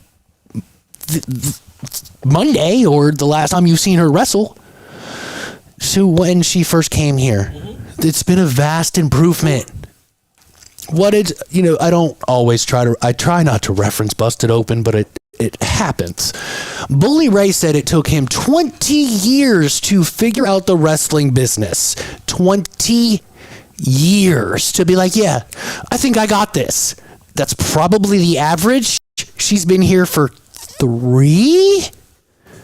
We have, and that goes right back to, you don't have to lower your expectations, but you need to look at the whole fucking picture instead of, oh, I hate it. Throw knives. Get her out of here. Nobody. Scream hurt, because I'm sure there were hurtful, dreadful things yelled at her because, I mean, she's a woman and men are assholes and a group of men will do that to you. Nobody said, hey, that ECW crap's too hard on John Cena. Nobody said that. But it wasn't the same thing. You're getting eaten alive in a building. What's different? They didn't turn nasty on him. It didn't say if Cena wins, he dies. It said if Cena wins, we riot. That's a totally different thing. Well, a riot's going to go pretty far. But it's fine. That hurts I mean, it's not fine. It's not. Yeah. A riot would be terrible. We here at To The Turnbuckle love riots. Let me fix that. We like to start them even. But like, it wasn't like an advert, like threat, mean-spirited thing towards John Cena. We were just really afraid. I wasn't there, but I say we because I watched it live, that fucking Super Cena was going to beat Rob Van Dam at One Night Stand. We were really afraid. Like WrestleMania, where there's a twinge that they might keep this fucking reign going. But we were really worried. Like, it was probably 60-40. Oh, fuck, he's going to fucking beat Rob Van Dam at One Night Stand, isn't he? Like, you were sure of it. But he didn't. He didn't. I hear your point. There is a line to all these things. That's But exactly. but There's a line. At the same time, it's a brutal ass business. Yeah, but I mean, what business isn't? It's one of the most cutthroat businesses out there, but most businesses are brutal. That's why I say booing is fine. There's a line. So I'm going to use Philadelphia as an example. Booing your Eagles, cool. Yelling and screaming, you're playing like hell. If that's what they're doing, that's what they're doing. Throwing snowballs at Santa, that's crossing a line. And now we got a Philadelphia WrestleMania, so Lord knows. Yeah, Cody should probably win. Lord knows. Should probably just throw that out there, guys. If that's not the plan, if Roman is going over, then Triple H needs to get you a car to put leave. that shit in a Hell in a Cell.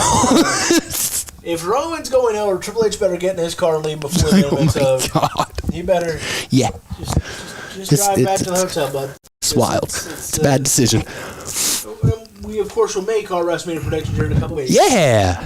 And, since you brought that up, I would like to invite the Buckle Brigade to do predictions with us. And we'll start including people. Either email us at bucklebrigade@gmail.com or messages on Facebook and Twitter. We'll start including you in the brackets and stuff. Maybe you could even send us a video. That'd be cool. We'll air you live. And as long as it's appropriate, we will be glad. I mean, you're allowed to drop F-bombs. Yeah. We do it, but But no got, mean, nasty I'll listen to them. Yeah, but if you got like a dildo in the back or something, just Like, easy there, pal. I will watch your videos before. So, but I would also like to. I joined Wrestle League on Wrestle Talk. Sure. So, you, me, and Travis will have our predictions, and then so we'll have to dedicate more time to predictions. We'll have a consensus of who we put into Wrestle League as our prediction. We'll try to come to a consensus on each one. Try to make valid arguments on why you think this person's going to win, and see if we can kind of change someone's mind if it's a different pick. I mean, if we all pick the same person, it's easy, but it's those few and far between where we're picking different people, and our official Wrestle League entry will be that. Because I like Wrestle Talk a lot. I like them. I'd like to work with them someday. That'd be cool. What else do you want to talk about Revolution-wise? Because we got to hit a break and we got to... Oh, yeah, we do. Christian Cage and Daniel Garcia was the perfect start to the show. Great storytelling. Garcia got so close. Like, once again, because you brought it up, story. Daniel Garcia and Christian Cage. Eddie Kingston and Bryan Danielson. That's been a story for a decade or more. Wardlow, he started a story trying to get to the championship. He won, and that match was stupid fun. Yeah. It was stupid fun. Was it necessary? Could they have done it with like Wardlow, Lance Archer, and Will Hobbs and it would have been just fine? Sure. Meat madness. They could have. But that was still fun. Especially when Jericho and the smaller guys did their version of the clothesline each other and shoulder block each other right after the giant men did. Everybody was having a ball. It was great. That was... And Jake Roberts was out there. Jake Roberts was out there. And I noticed that was a common thread in this show.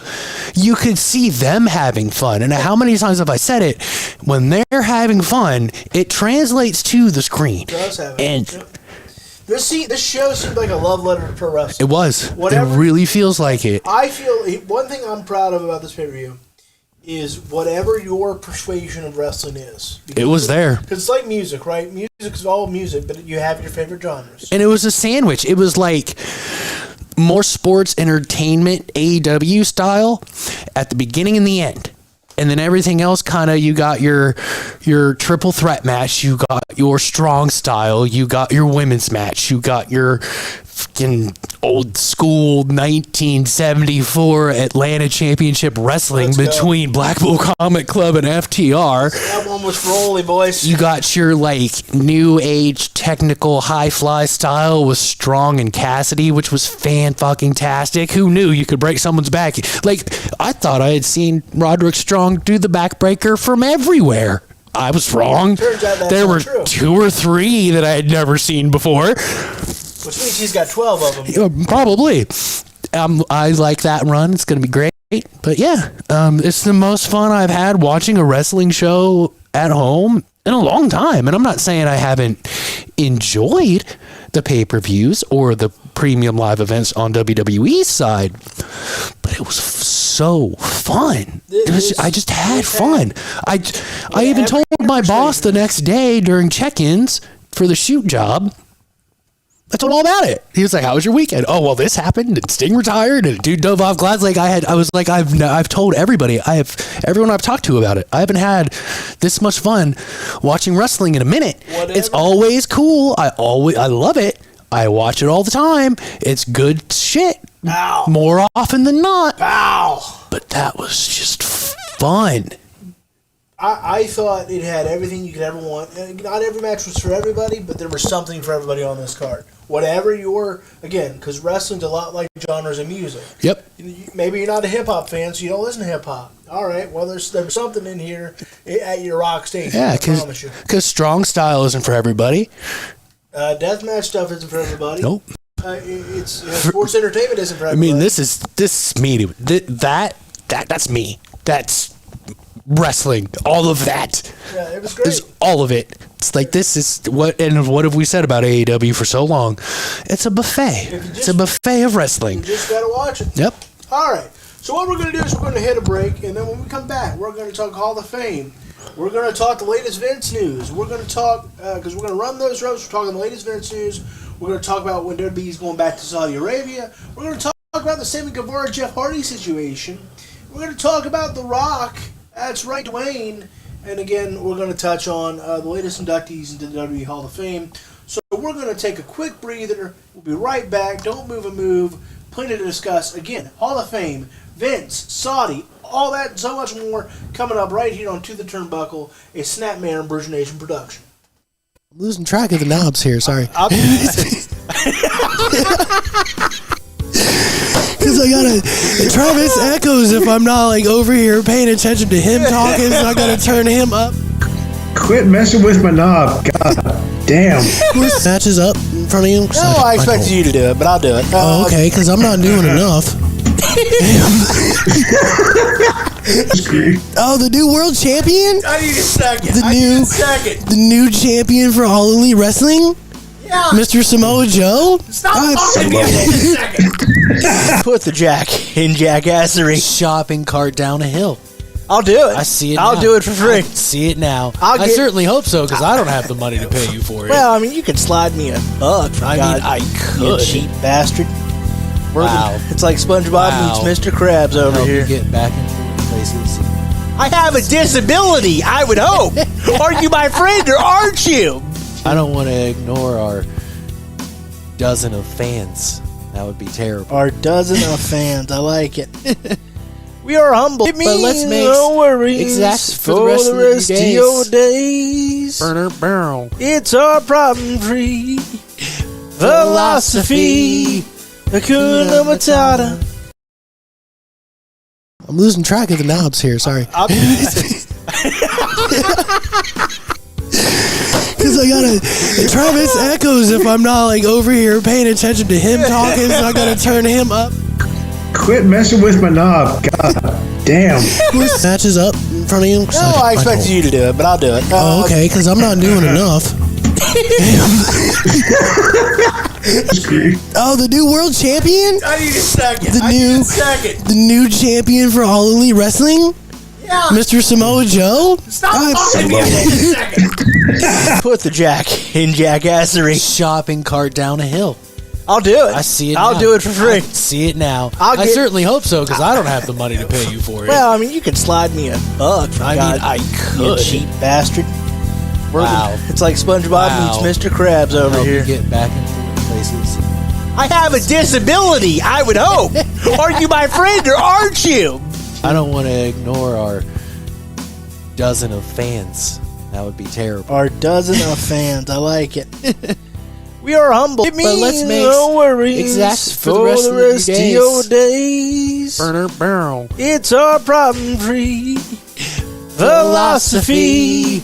Hakuna Matata.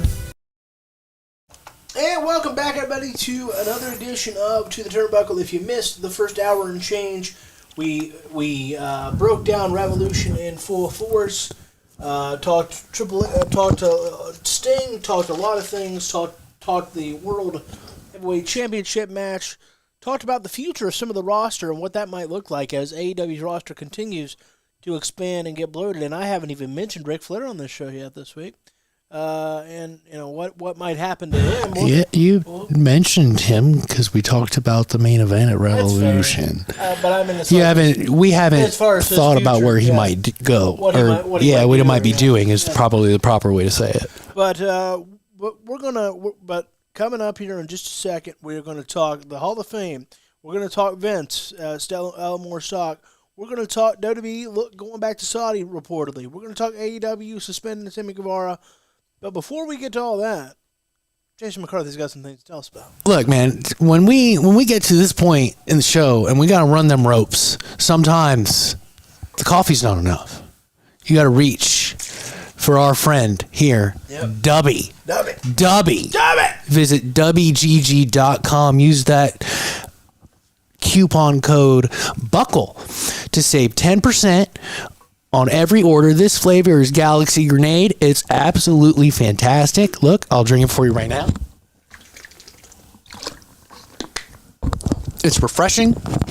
If you're weary of energy things, whether it's energy drinks or anything else, and you want to rely on cold human energy, well, they have hydro formulas for you too. This one's Pine Berry Splash. And it's just to increase your hydration.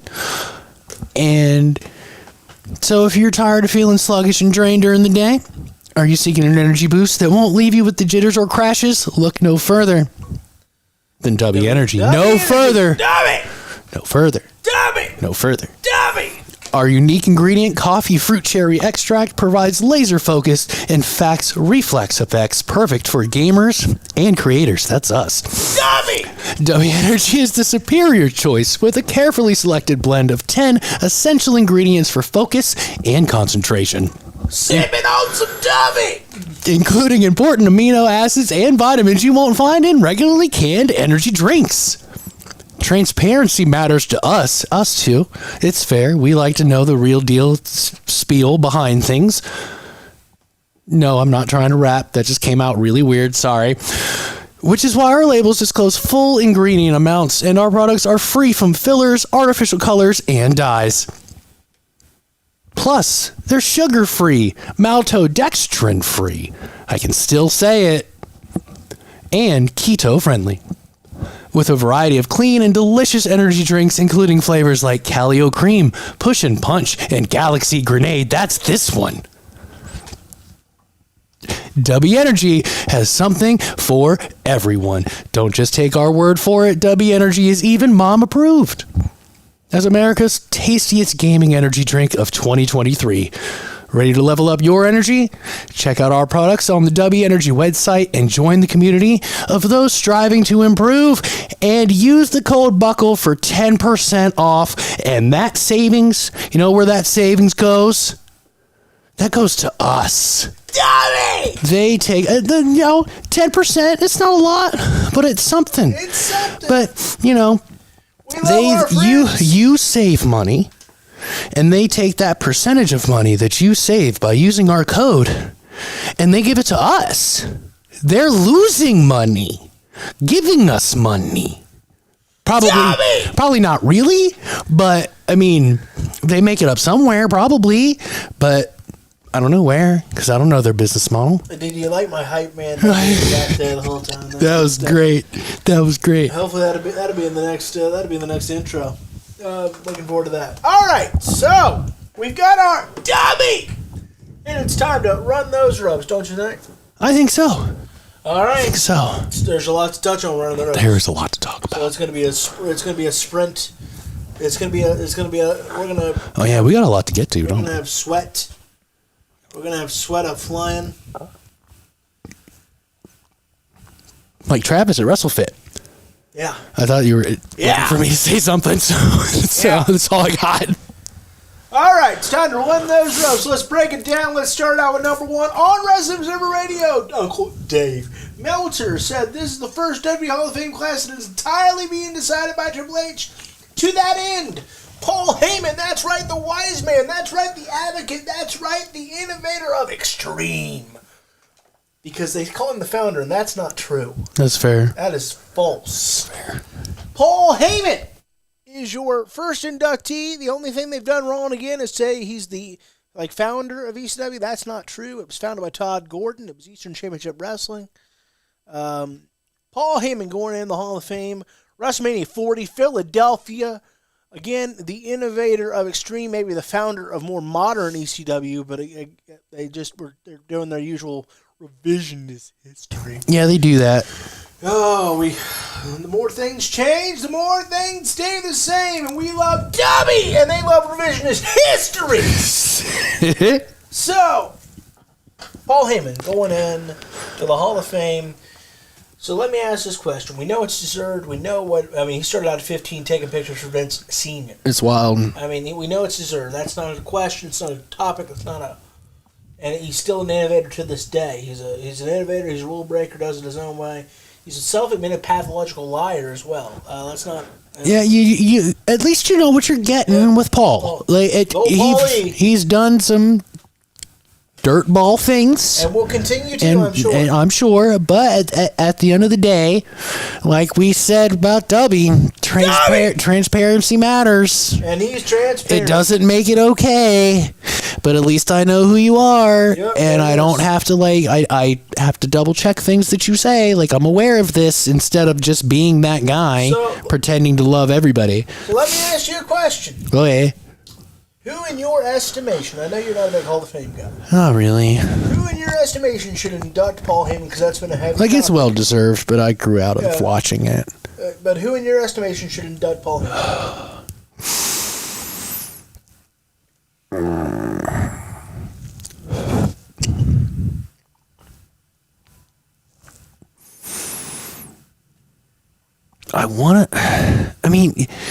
It's easy to say Steve, but he was there for 6 months. It's so easy to say Steve Austin, but he wasn't there very long. To me, if it's Tommy Dreamer, Tommy is the only guy, and Steve is because name value is all you're using Steve Austin for. He wasn't really there long enough, and I've seen people say he should be one, which is why I brought him up for the real answer is Tommy, because Steve wasn't there very long. Did ECW kind of help create Stone Cold Steve Austin? Yeah, before he knew what he was going to call it, before Vince let him go that direction, yeah, but he wasn't there in the trenches. It would be like me saying Chris. Yeah. That was a quick flash in the pan. Yeah, he sent tapes forever to work there, but he wasn't there very long. It's got to be Tommy, right? Steve says Todd Gordon or Shane Douglas. I'd love to see Shane Douglas. Shane Douglas would be great. I'd love to see him with a live microphone at a WWE event. He would go off. Which means that won't happen. Yeah. Frankly, look, the most obvious answer is Tommy Dreamer of the ECW Brigade. If you want his WWE career, it's not going to happen. It wouldn't happen even if under the current circumstances. Brock Lesnar is the biggest guy you can think about. Maybe Lance? Now, look, there's only two fitting people. Yeah. There's only two fitting people. And I'm talking about not will it happen or should it. Tommy Dreamer or Brock Lesnar are the only choices. Yeah. Anybody else doesn't make sense. I'm very curious, given Brock Lesnar's current status within the company, how they're going to deal with all that. Well, I didn't really... since he's not in the plans, it's hardly like... Because I think... I'm talking about highlight packages. Yeah. RVD would fit in that category of a Brock Lesnar that it'll never fucking happen. Because he's happy doing his thing with AEW and on the indies and stuff, and so because I think that would be another good fit, because Paul, even though he wasn't there the whole time, Paul Heyman made RVD a household name. He made him champion, so I think that would be cool. There's another one, there's Taz, but he works for the other company. They're not copacetic really, so someday I do think there's a time where 2 or 3 guys get, hey, let me borrow this guy for Forbidden Door, hey, let me borrow this guy for the Hall of Fame, because it's getting to the point where, how many guys in the main event scene in AEW were supposed to never wrestle again? Sting, Danielson, Adam Copeland, Christian Cage. There is Samoa Joe WWE would not let wrestle. There is a list of people that we thought their careers were over in the WWE, and not everyone's going to want to go back and sign a contract with them because you're limited on what you can do on your own time. But you know, quick Hall of Fame thing. Hey, let me and because apparently Tony didn't ask for Sting footage. I don't know why. Probably maybe he wanted to. Well, maybe, but also you want to highlight your company. You want to highlight the beginning of his career, and they were kind of able to do that. I mean, the worst he could have said was no. I don't fault Tony for not asking. I probably would have, but I don't know. But I do think there is a day where we're borrowing people for short terms of, you know, I scratch your back, you scratch mine. We're still competition. We're really not friends, but yeah, because they reminded Pat McAfee that real quick. Because he was about to go. And he got cut off so damn quick. Because Michael was the hell with them guys. Stop it. But it's like, I've seen trades between the Dolphins and the Patriots. I've seen trades between the Bengals and the Browns. Like, it's not unheard of for competition to do a deal that benefits both sides of the coin. I hear it. It's not, and in the realm of sports alone, it's kind of how it works.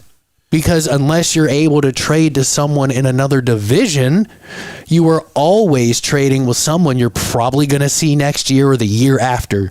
You know, if you're in the AFC and you're in the NFC, there's a bigger break. But AFC to AFC teams, NFC to NFC trades, those, you're bound to come up against that guy that knows your scheme. You know, it's one of those things. It's tough to compare. We'll see what happens. It's going to depend on Triple H's thoughts on that sort of thing. Because again, he's still under the Vince learning tree, and the apple doesn't fall too far from said tree. Fair. Number two, it will also depend on how TKO feels about it. We have to remember that they're I think for such a monumental moment, they have a huge say in that sort of thing. How do they feel about their quote unquote competition? We'll see what happens on all that. But Paul Heyman, well deserved. I think there's only two choices that are correct, and that is Tommy Dreamer and Lesnar. Lesnar not happening given where he stands with the company at this stage. Don't know if it would happen anyway, to be honest, because that's just not Lesnar's thing. That's true. He's not really a talker. Maybe a quick sort of cameo thing might have. You know, carry Paul Heyman out on his shoulder. You know, stand there with him for something and then leave. I don't know. It's going to be interesting to see how WWE handles that, given that they're trying to erase both Vince and Lesnar, kind of, even though Lesnar's still under contract. I really hope they let Heyman talk about Lesnar, because his WWE story is too tied to Lesnar. Like, yes, this has been a great run with the Bloodline, but I'm telling you, if Paul Heyman dropped dead tomorrow, not wishing that at all, when we think of his WWE tenure, it'll be his time with Brock Lesnar. Both at Brock Lesnar's first run and second. Pro Wrestling 101 uses nicknames. Yeah. The next big thing. Beast incarnate. Refer to him without referring to him, to where, like, you know, we're going to know who he's talking about, but maybe big time media really not sure. Because even with ESPN and Sports Illustrated covering it now, it still falls on the wayside. It still gets buried pretty quickly. I think you can inadvertently mention his name, or not, like I said, not his name, but use his nicknames. I'm sorry. I just, until something is proven, there is no reason not to say his name. And for him, I don't know if he did anything illegal. Well, I don't know if he did either, but it's also their prerogative to make this call. And I get that, but Jason, you and I have talked both out of let's not risk tainting the brand. If we're wrong, cool. Yeah. Welcome back.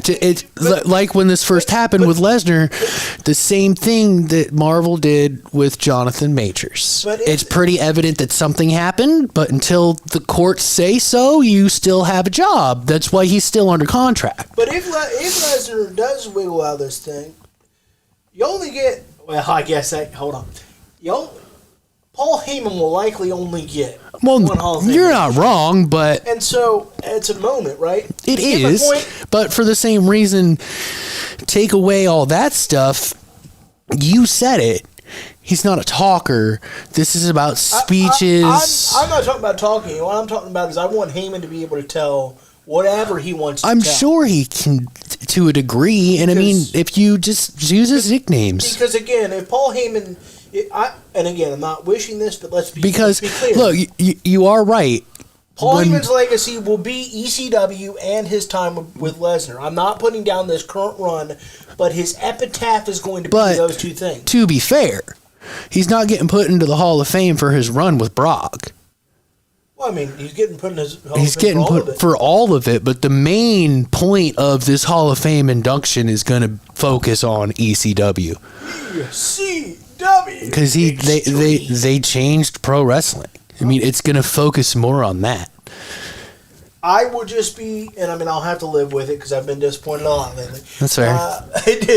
I would just be, again, increasingly disappointed based on currently allegations. With Chris Benoit, we knew what took place very quickly. A couple days later. Very quickly we understood. We do not know. You can infer, you can believe, you can think. There's a difference between all those things and knowing. But, you know, it's the old saying, it's better to be thought of as an idiot than open your mouth and confirm. well, but I mean, it goes both ends, though. Like, yes, we need to wait for the courts to make a decision, but I don't have to put you on my TV either. Like that's fair. Because here's I think that's a fair situation. Because here's what's going to happen, and it's ironic that he's number 2. Because here's what's going to happen, in my estimation. They're going to reach a settlement. Probably. With Janelle Grant. Because WWE and TKO is not going to let this get to the expiration They phase. have nothing to do with this. They're not, no, what I'm talking, they're not going for the sake of... They're fronting him any money. No, I'm not talking... He doesn't need money. Well, no, I'm just saying, like, why does TKO care? Because they don't want to. They don't want to further have damage to the brand that they acquired. It's too late. Because right now, the only pariah is Vince McMahon. Yeah. If this goes to the expiration phase, we don't know the rest of the pariahs. And we'll find out, and they'll be gone if they're not already. Because usually when there's rot, it goes pretty. Oh, deep. it goes really far. I'm sure. And it could include the current head of creative. It could. It could. Hypothetically. It is very. It could. I want to be clear on that. There's been and I think when you have a new company like this, a new ownership, and you want to make a statement, and you want to make people feel safe, and you have but they don't want to make a statement. They don't care. They couldn't care less. Mark Shapiro cares. Well, he cares. Mark Shapiro and Tia, they don't care. You can. No, they care. Whether it's because I don't want my stock prices to fall or because they're good people, that's a different discussion. But they care. Oh, they knew everything and they didn't care. They didn't. I don't think anyone knew everything except for the people that were involved in it. Well, when I say, let me rephrase. They had some sort of inclination that some serious shit has gone down. Yeah. And they put Vince right out there anyway. I mean, what are you going to do? Well, you could say, hey, stay home. But then it's Catch-22. Again, nothing's proven. It didn't even come out until later. Sure.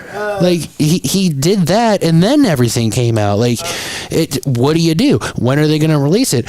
I don't know. Well, The Rock's on board now. Well, you better be here too. It's a Catch-22. I don't think so, Jason. I'll tell you why. I think the only people that would have noticed that Vince wasn't there would have been people like me. That's the only people that would have cared. Because Vince has long been considered a pariah by most of the IWC anyway. And so I think the only people that would have cared in a negative fashion of why isn't Vince at this meeting would have been people like me that like him. But it's 2024. Those people, it eventually grows and grows and grows and grows. Which people? Like the small minority of people, good or bad, because sometimes the small minority is a good thing. I'm not saying you Vince fans are crazy. I never idolized the man, so it's fine. I respect him. Me and John Cena are in there, brother. I respect what he did for the business. Sure. I have never idolized Vince McMahon. So, I mean, this isn't as hard of a conversation as it is for you to have. But I'm saying because he's been considered a pariah for so long, and certainly the last 2 or 3 years. But it didn't matter.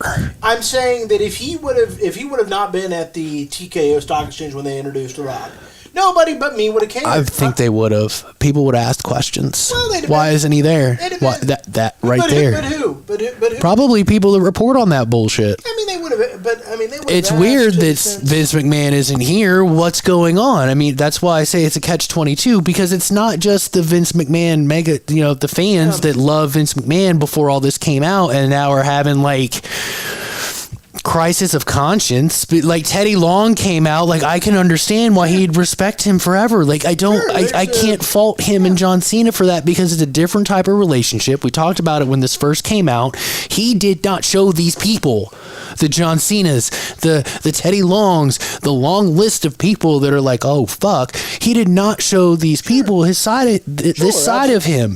The people like this know how to hide this shit. Sure. True or alleged or false. People that do things like this and are proving that this shit happened. I can't say. I still have to say allegedly with Vince, but it is a constant pattern with the human race. These sick ass fucks aren't stupid. Yeah. And Vince hasn't been stupid ever. Really sucks that they're not because they'd get caught a lot fucking sooner. Damn it, be an idiot, would you? Right? Like, can you just be stupid for 2 seconds? No, let's talk more about Vince. Vince sold more stock. He made another cool $412 million. Ugh. Because can I get like how much more? Can I get like a couple $100, bro? Like, you want to buy me a computer? Vince That'd be cool. Rich ass bastard. Vince sold more stock, and he in one day made more than Joey Votto made in 12 years from the Cincinnati Reds. I want you to put that in perspective. $412 million in one day than Joey Votto ever made from the Cincinnati Reds. And Joey Votto's a rich man. The most highly paid professional athletes in the world? Yeah, one day, people say, so he sold more stock. Now he owns around 8.5 to 9% of the company, depending on what you want to believe. Or there's Brandon Thurston says about 9. Shapiro says about 8.5. Somewhere in there. Still about 15 million shares is what everybody assumes he still has, which is an ass load. It's a lot. Because it still grants him a lot of voting power should there be something they need to vote on. And hey, what do you think? Should we do this? Well, I'm a little busy, damn it. Mark Shapiro says that Vince will never be back. He spoke at a conference of some sort out in California. Yeah. It was matter of fact, it was the same stock-breaking company conference that helped Vince do his stock. That's weird. I'm just at least they're reporting shit. A little irony, anyway. As far as we can tell, at least they're reporting shit without an agenda because he didn't get bashed last year. Yeah, Mark Shapiro says that Vince will never be back. He doesn't come to the offices, doesn't work for the company. Look, if you already thought Vince wasn't going to be back, this is going to be news. If you think there's a path back, this also isn't news because they're not ever going to say, yeah, he's coming on back. He was forced to answer a question. It's like, is all that is. It's news, but it's not. I just thought it was pertinent to share in the chat.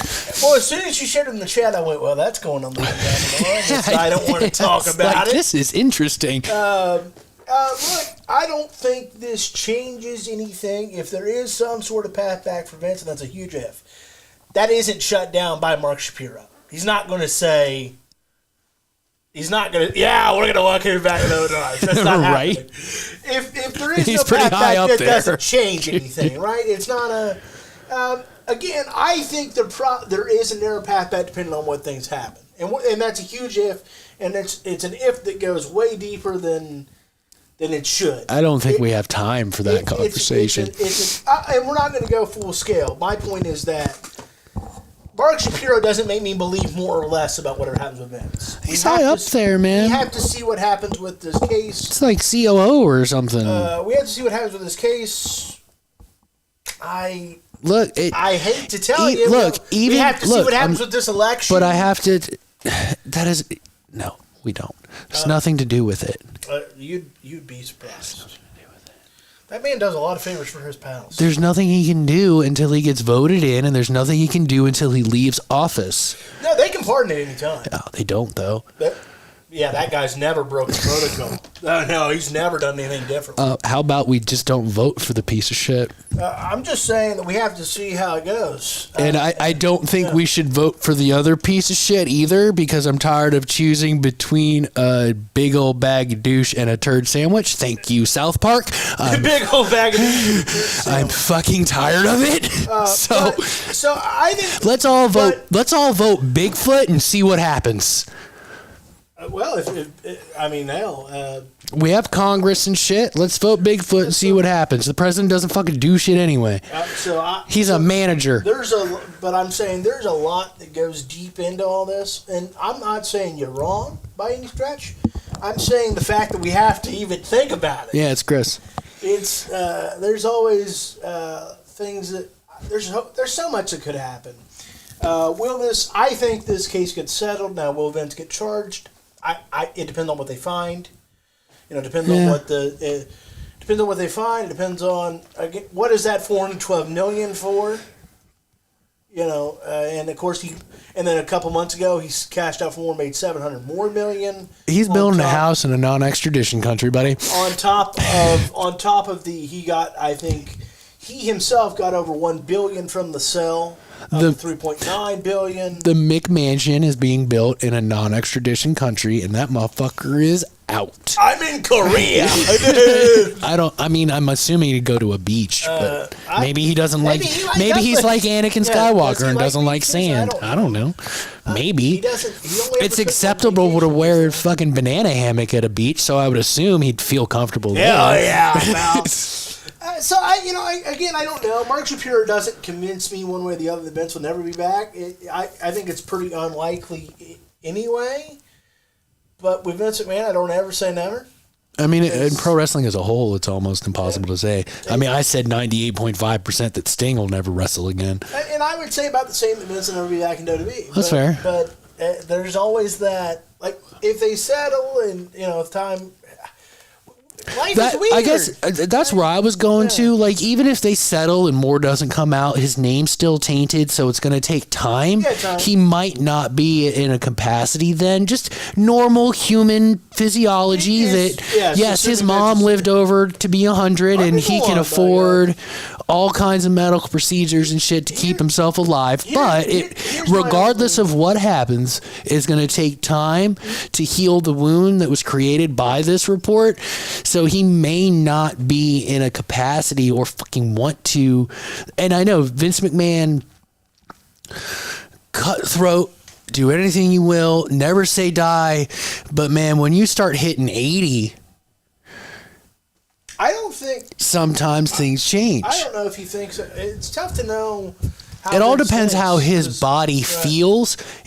If the stink goes away, if this settles out of court and we learn nothing else, it depends how he feels after. Because, and I'm not trying to create sympathy for Vince McMahon. I'm trying to create everyone going through the court system. It is a stressful, can change your life process. Absolutely. Good, bad, indifferent. If you are being wrongfully accused and you win, it's still dreadful on your mental health and your physical health. And so that's why I'm saying I don't know how he'll feel when this is done. If he'll have the energy to really fuck with it.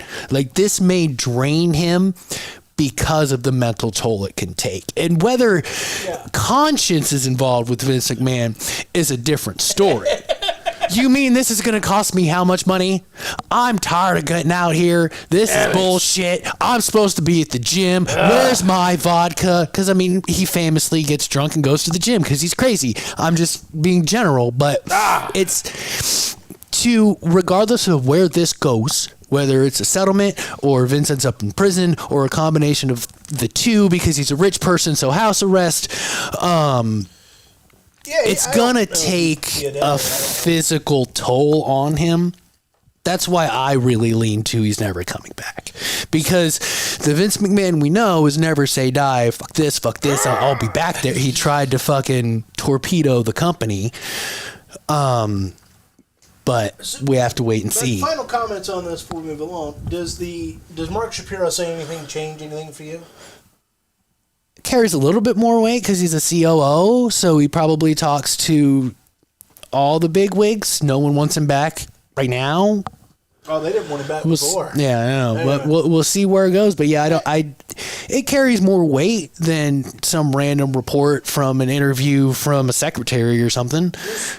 Just all I'm going to tell you, folks, and this isn't what I'm rooting for or anything like that, it's that do not count your chickens before they hatch. And as long as he's on this planet and a free man, don't rule anything out. And you might, and I know people go, well, Logan, tell me how that could possibly happen. I can't. I'm not sitting here telling you it will. I'm just saying the sumbitch is crafty. That's all I'm saying. Fair? Yeah, that's fair. That's fair. He's crafty sumbitch. He's crafty. WWE looking to return to Saudi Arabia in late May, per PW Insider. Do you think he paints his crafts when he's done? Maybe that's a finger paint. Maybe. While he's waiting things out, maybe he's getting used to it. Maybe he's whoever truly put the pressure on him to resign. That's who he paints and puts red X's over their eyes. Yeah, I could see. I could see Vince going voodoo doll with his arts and crafts. He's gonna look like Breaking Bad in that final episode. This is where you get to make it right, beautiful people. Now, being facetious, Kevin Sullivan taught me how to do this. Yeah, there is the conspiracy theory out there that Kevin Sullivan took care of that business. That he raised a demon and put a. Jesus Christ! I can't even say the whole thing. It's so stupid and asinine. He was playing a character before when he was come the fuck on. Yeah, there's a theory out there. Are you kidding me? It's the dumbest shit in the world. There's a theory out there that he raised a demon, put him in Chris Benoit, he murdered his family, and then the second... No, there's something to take out of Sullivan did the murder period. There's a theory out there. Yeah, there's a theory that he was the other person that drank it all, but then you look at it as someone that has had many an issue with alcohol and and the ex-wife that, yeah, it got out of control because he said, you're not drinking anymore, poured out the rest of the beer, and he went all CTE, human growth hormone crazy. He went crazy. Well, I would, and I don't believe they are, but I wish some of these conspiracy theories had some sort of merit. It would be great to. Well, because it would be great for Chris Benoit not to be an evil. It would be great for his last moments to not be horrible. Yeah, but they are. They are. It is. It's an important conversation that we need to have. Maybe someday down the road, a CTE specific show where we bring not just wrestling, but pro athlete situations that have suffered with CTE, because that's what gets lost with these fantastical conspiracy theories. It's going to be interesting. Who drank all the other beers that Nancy bought? Chris poured them out. More than likely because they had a fight. You're an alcoholic. You can't drink anymore. Her blood alcohol level would match if she just drank the wine. There's logical ways to look at this. As a person very dialed in, I was 24 when this happened. We all knew. We didn't know it was wild. We didn't know people died. We didn't know any of that. But when me and my friends were watching the show that he was supposed to wrestle Johnny, I don't think he was Johnny Nitro then, but the first name is coming up to my brain, and I think it was. Was it Johnny Nitro then? It might have been. And CM Punk became his replacement. Me and my friends looked at each other like, oh, fuck. You knew instantly something's wrong for him to miss something. Now, it was horrible and terrible, and I wish it never would have happened because it fucking sucked. It's one of those things. It's just like in some ways, and I don't want to go down this rabbit hole. I just want to make this point and we'll move on.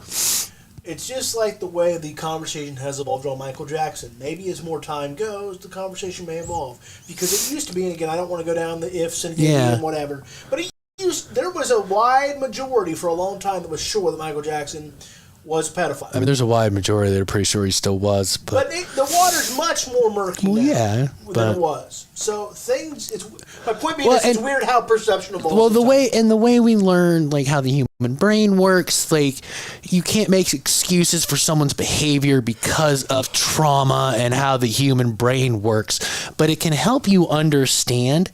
Like this is terrible. It would be great to, after all this shit is done with Vince, good, bad, or indifferent, if he could tell us how he went from this guy to who he is now. Like from small potatoes dude to the things he's alleged of doing.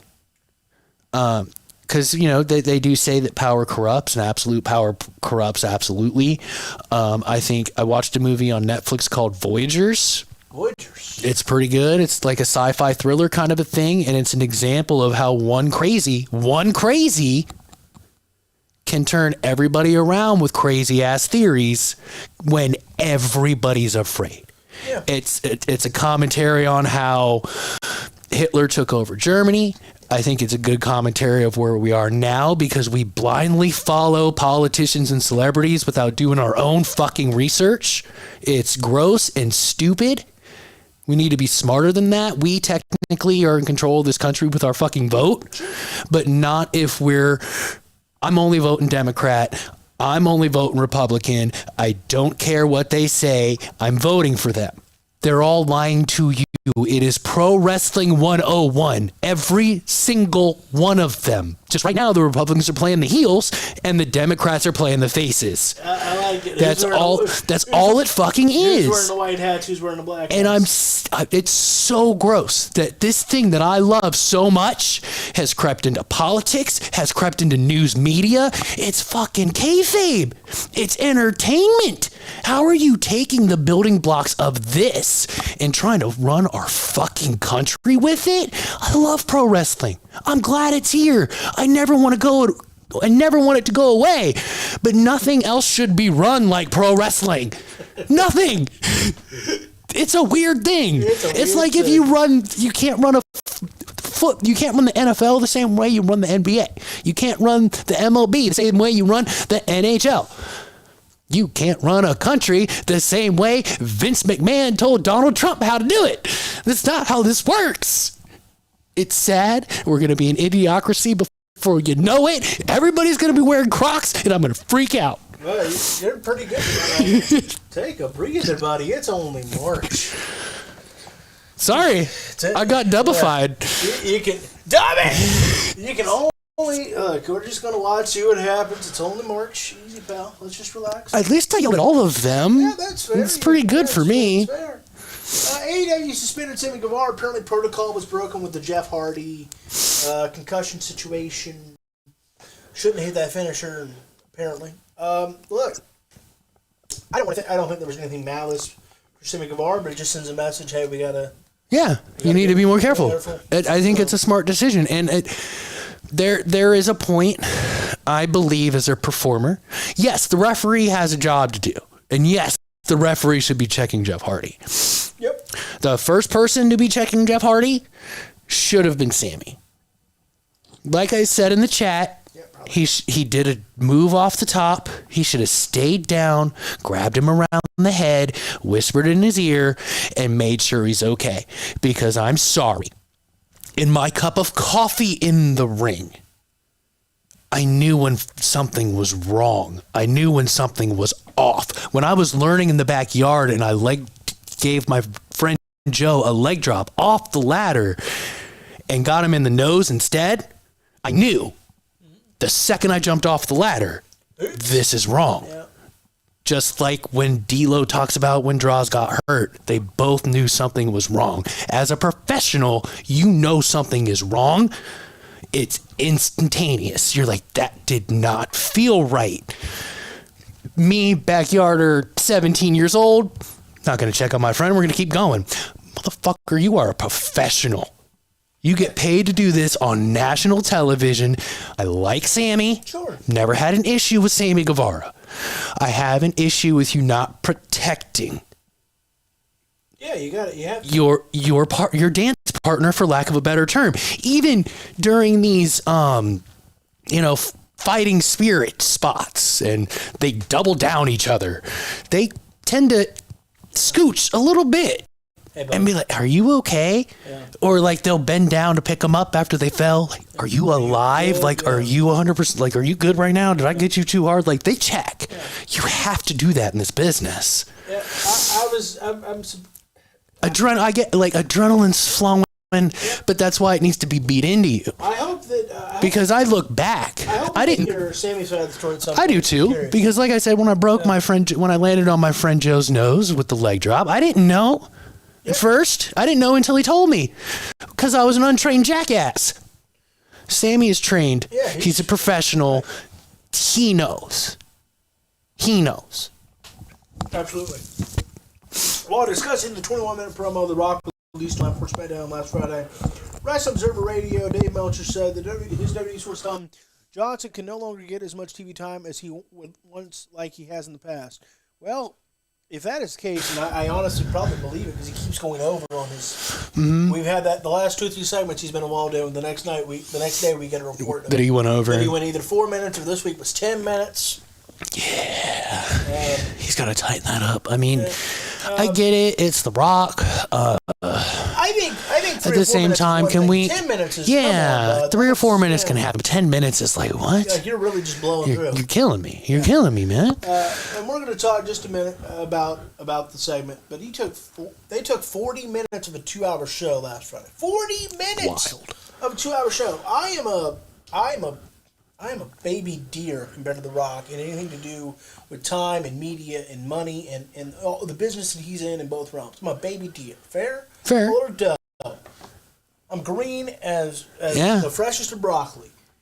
Even I understand how catastrophic 40 minutes out of a 2-hour anything is. Jesus. It's wild, dude. Finally, the bull going in. That's awesome, man. I saw that. That's when you know for sure that this is all Triple H's call, because say what you will about Hunter, he loves pro fucking wrestling. I mean, they're even using the words pro wrestling. I don't think it's a fucking issue. For one reason, I think that's why Rock is like, let's keep it cool and just call it pro wrestling. Because pro wrestling is cool. Yeah. The Rock has helped. He's brought other eyes to the product to go, oh, this is kind of cool. This ain't that bullshit I remember 20 years ago. Like, because there are people that turned away because all we got was bikini pillow fights and 5-minute matches. Now they can be all brought back by The Rock. Sure. It's just how people got brought into AEW by Sting. May never have checked out AEW before, maybe checked out a bad episode, said this isn't for me and gave up on it, but then watched that show. And so I don't want to, it's not the reason why pro wrestling is cool again. It's not the fucking Rock. It's a combination of everything. It's a combination of what these companies are doing, because I enjoy the AEW product more.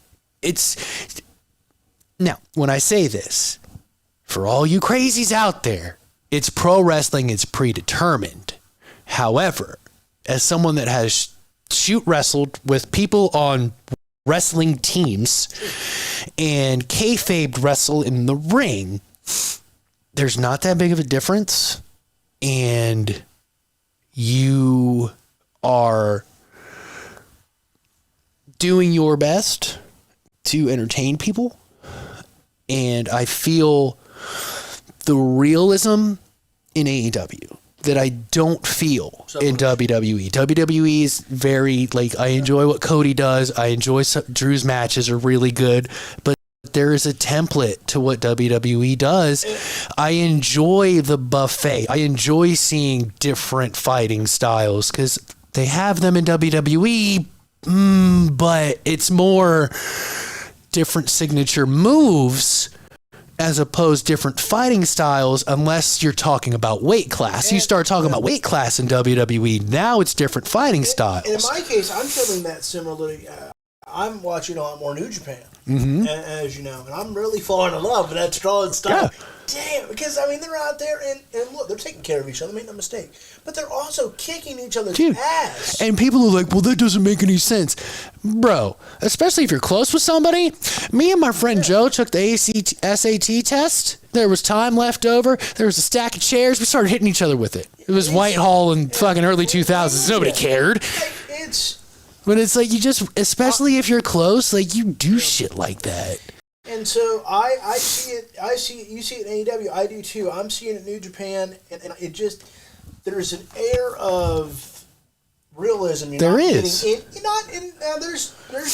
exceptions to the rule. WWE does it very well as far as the talking and a lot of the words they use and stuff. They make you feel it like emotionally through promos. Well, AEW and New Japan to make you feel it throughout the match. The only thing is you have to pay attention and see where they're going, because New Japan is famous for telling almost all of their stories in the ring. Yeah. Like, I think they just shot a cameraman a few months ago or a month ago. The only time they cut any promos is the backstage media stuff. Yeah, it's very rare that they do anything. And it's legit media because Japan treats it. They know it's a work, but they treat it with the sport because it is. Yeah. And so, Nick Nemeth's cut a great. And what's my argument? Well, Sports Illustrated covers it. Yeah, Sport. ESPN covers it. Sport. Here's my final and third argument. Harlem Globetrotters is predetermined, didn't it? Yeah. No one's out here calling Harlem Globetrotters fake.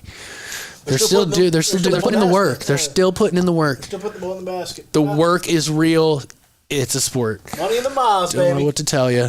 There was a time when, there was a big kerfluffle of whether golf was really a sport. Yeah. It's fishing.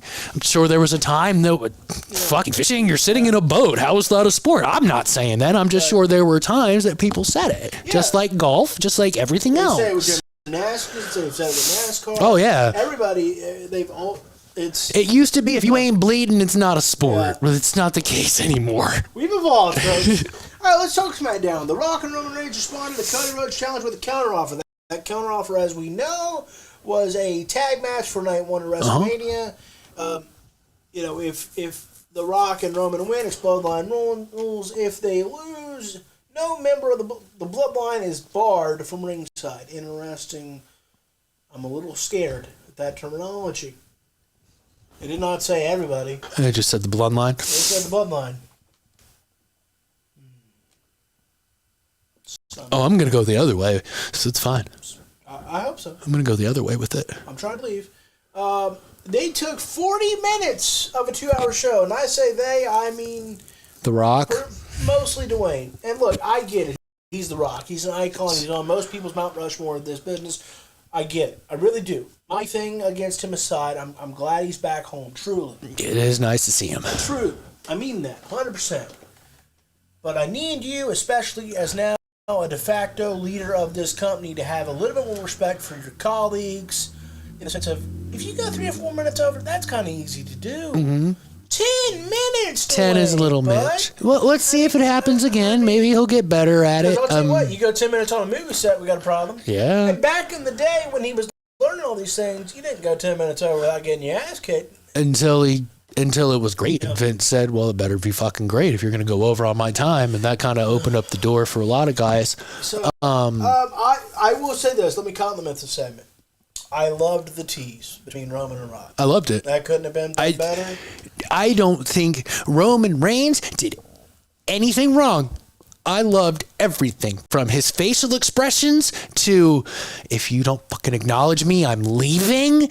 Everything that Roman did was fantastic. I've never seen anybody interrupt that was close to The Rock. Like, maybe, sure, Stone Cold Steve Austin in the middle of if you smell what The Rock is cooking, but not like, hold on, bruh. We gotta have a discussion here. So finally it came to the point where Roman isn't a background player. Yeah.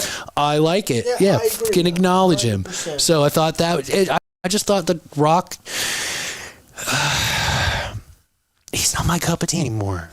Well, it's I used to love all the fucking barbs, and man, now it's like, it's not fun anymore. I will say, Crackhead Cares was funny.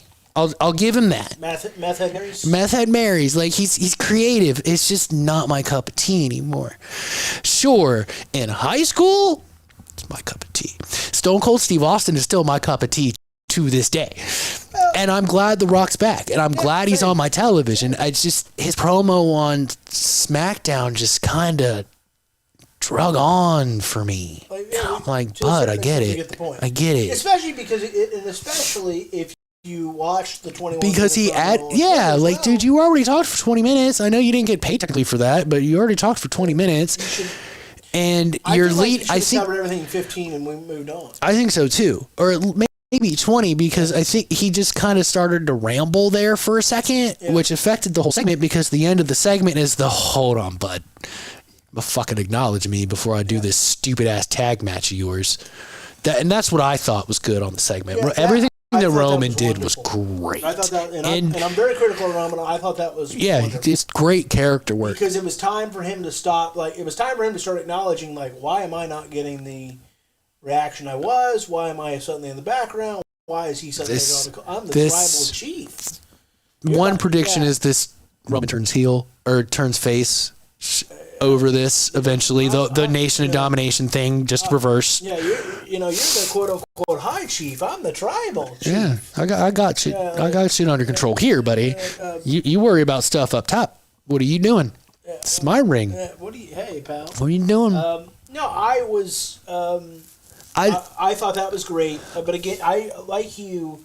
I thought that it got to the point that Rock, for a certain few, I'm going to say 5 minutes of the promo was just probably. If he went over 10, I'd probably say about 5 was definitely just shit's coming out of your mouth, bud. And it's like which, at the end of the day, he did keep everyone's attention in the arena. So, like, when you say The Rock rambles, but everyone's paying attention, at least everybody's paying attention because it's The Rock. It doesn't make it a lot better, but it's like, I don't know if there's anyone else that could just ramble and the crowd kind of actually pay attention to what the fuck he's saying. Well, because The Rock overall can have bowel movement in the ring, and there's a section. There is a section of the fan base that would love it. That was cool. Yeah, that was the greatest poo I've ever seen. Randy Marsh has got nothing on that.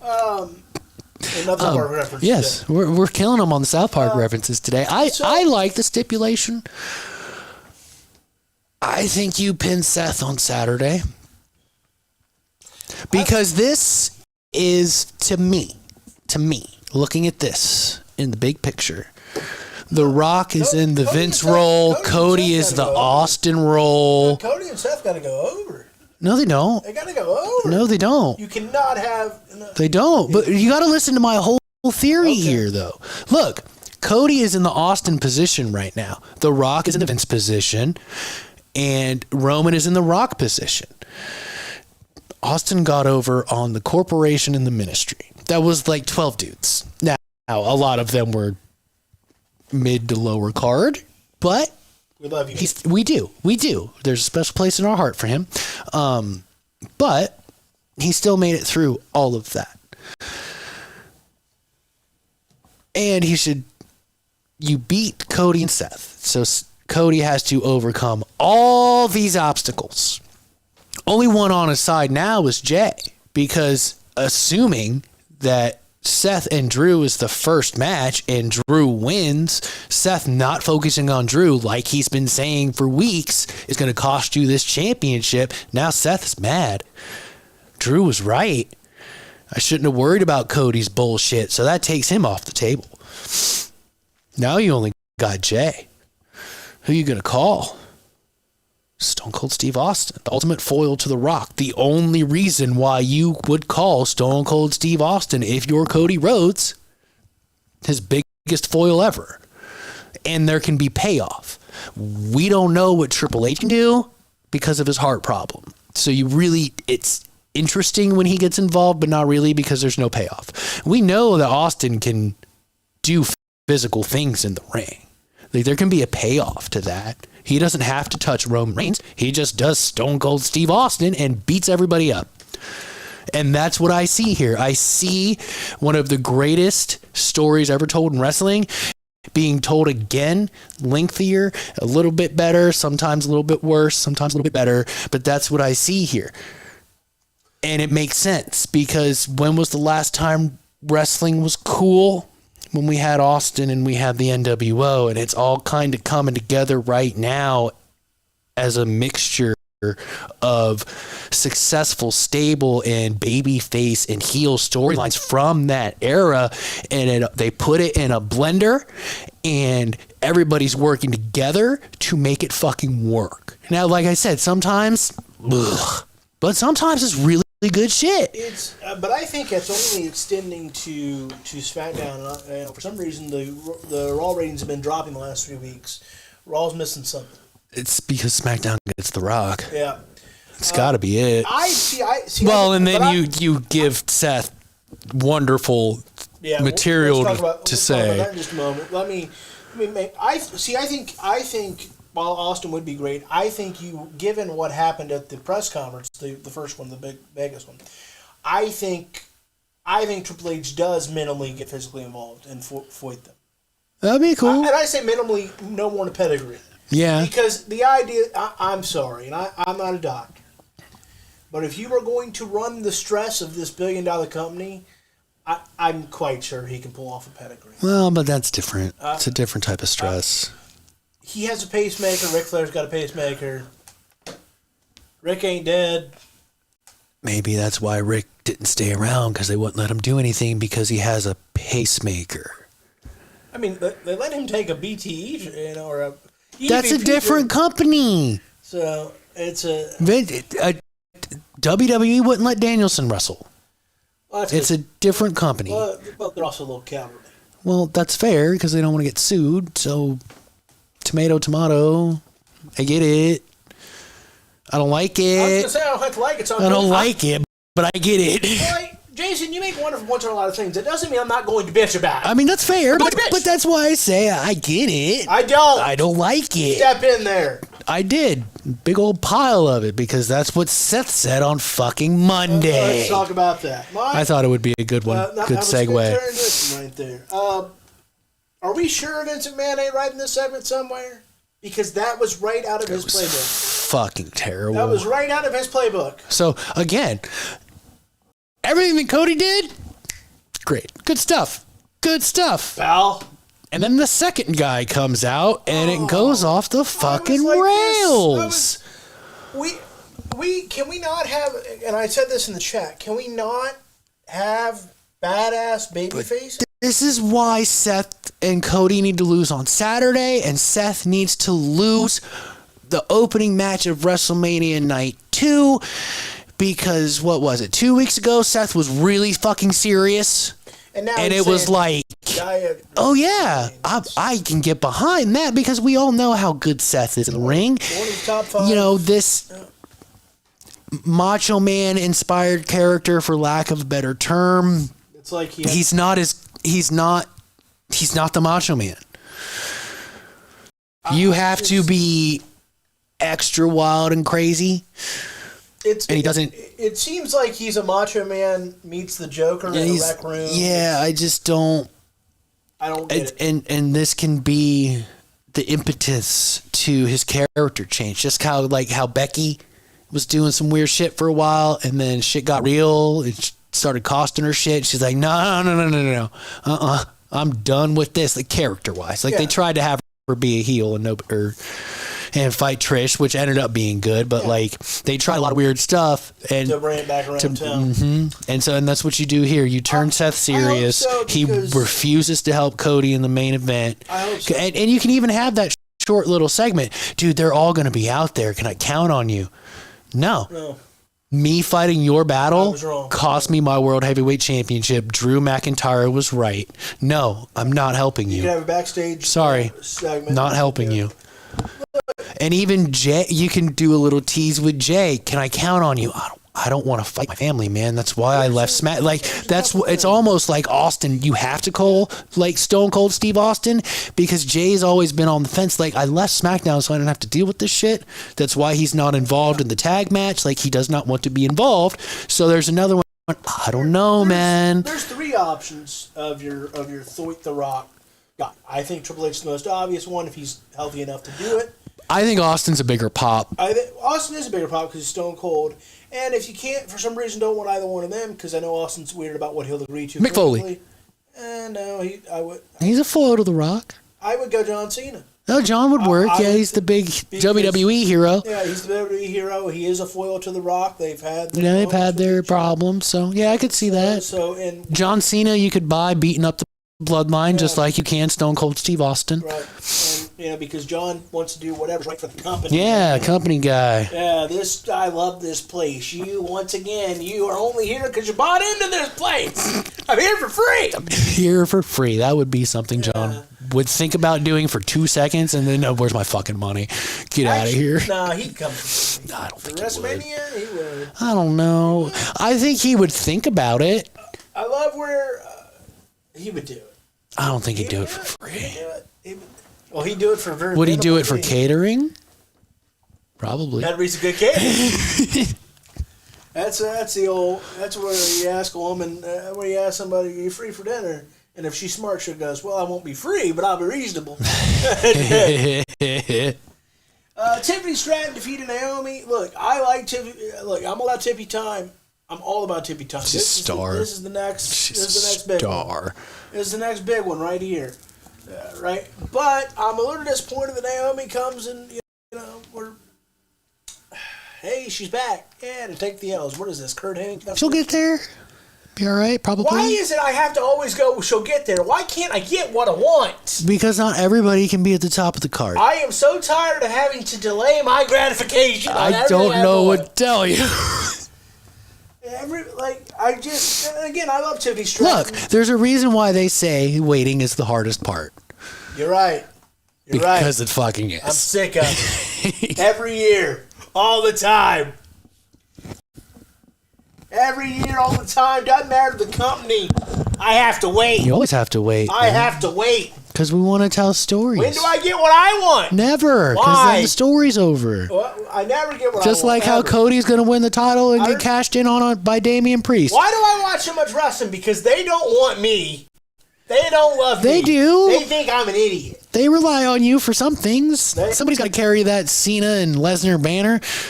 Well, somebody will, damn it, and I will. Until Lesnar's proven guilty of something. Then I'm like, I still like him, but I can't. He's really badass wrestler and beat the fuck out of me, but it's kind of cringy. If WWE ever cuts Lesnar officially loose, I don't care what Lesnar did. I want him versus Suzuki one time. Well, that would be entertaining to see. Yes, they would. Who's going to die? Again, I'm really excited about Suzuki. I can tell. I like the physicality I of do this too, sport. dude. I love it. I mean, did you see Ospreay's lower back towards ass cheek? God, dude. Him and Takeshita, man. I cannot wait for the United Empire to form. Can you imagine a face United Empire versus the heel elite with fucking Okada in it? It's going to be great. It's weird what they're doing because New Japan's still using the United Empire. They were on this morning. It's fine. Jack Perry is now a member of the House of Torture. I like it. I like the goat mask he wears because he's the scapegoat. It's fucking great. Like, let's make some money, guys. I love it. So now he's Bullet Club too because House of Torture is Bullet Club, yeah. So everybody's been Bullet Club at some point.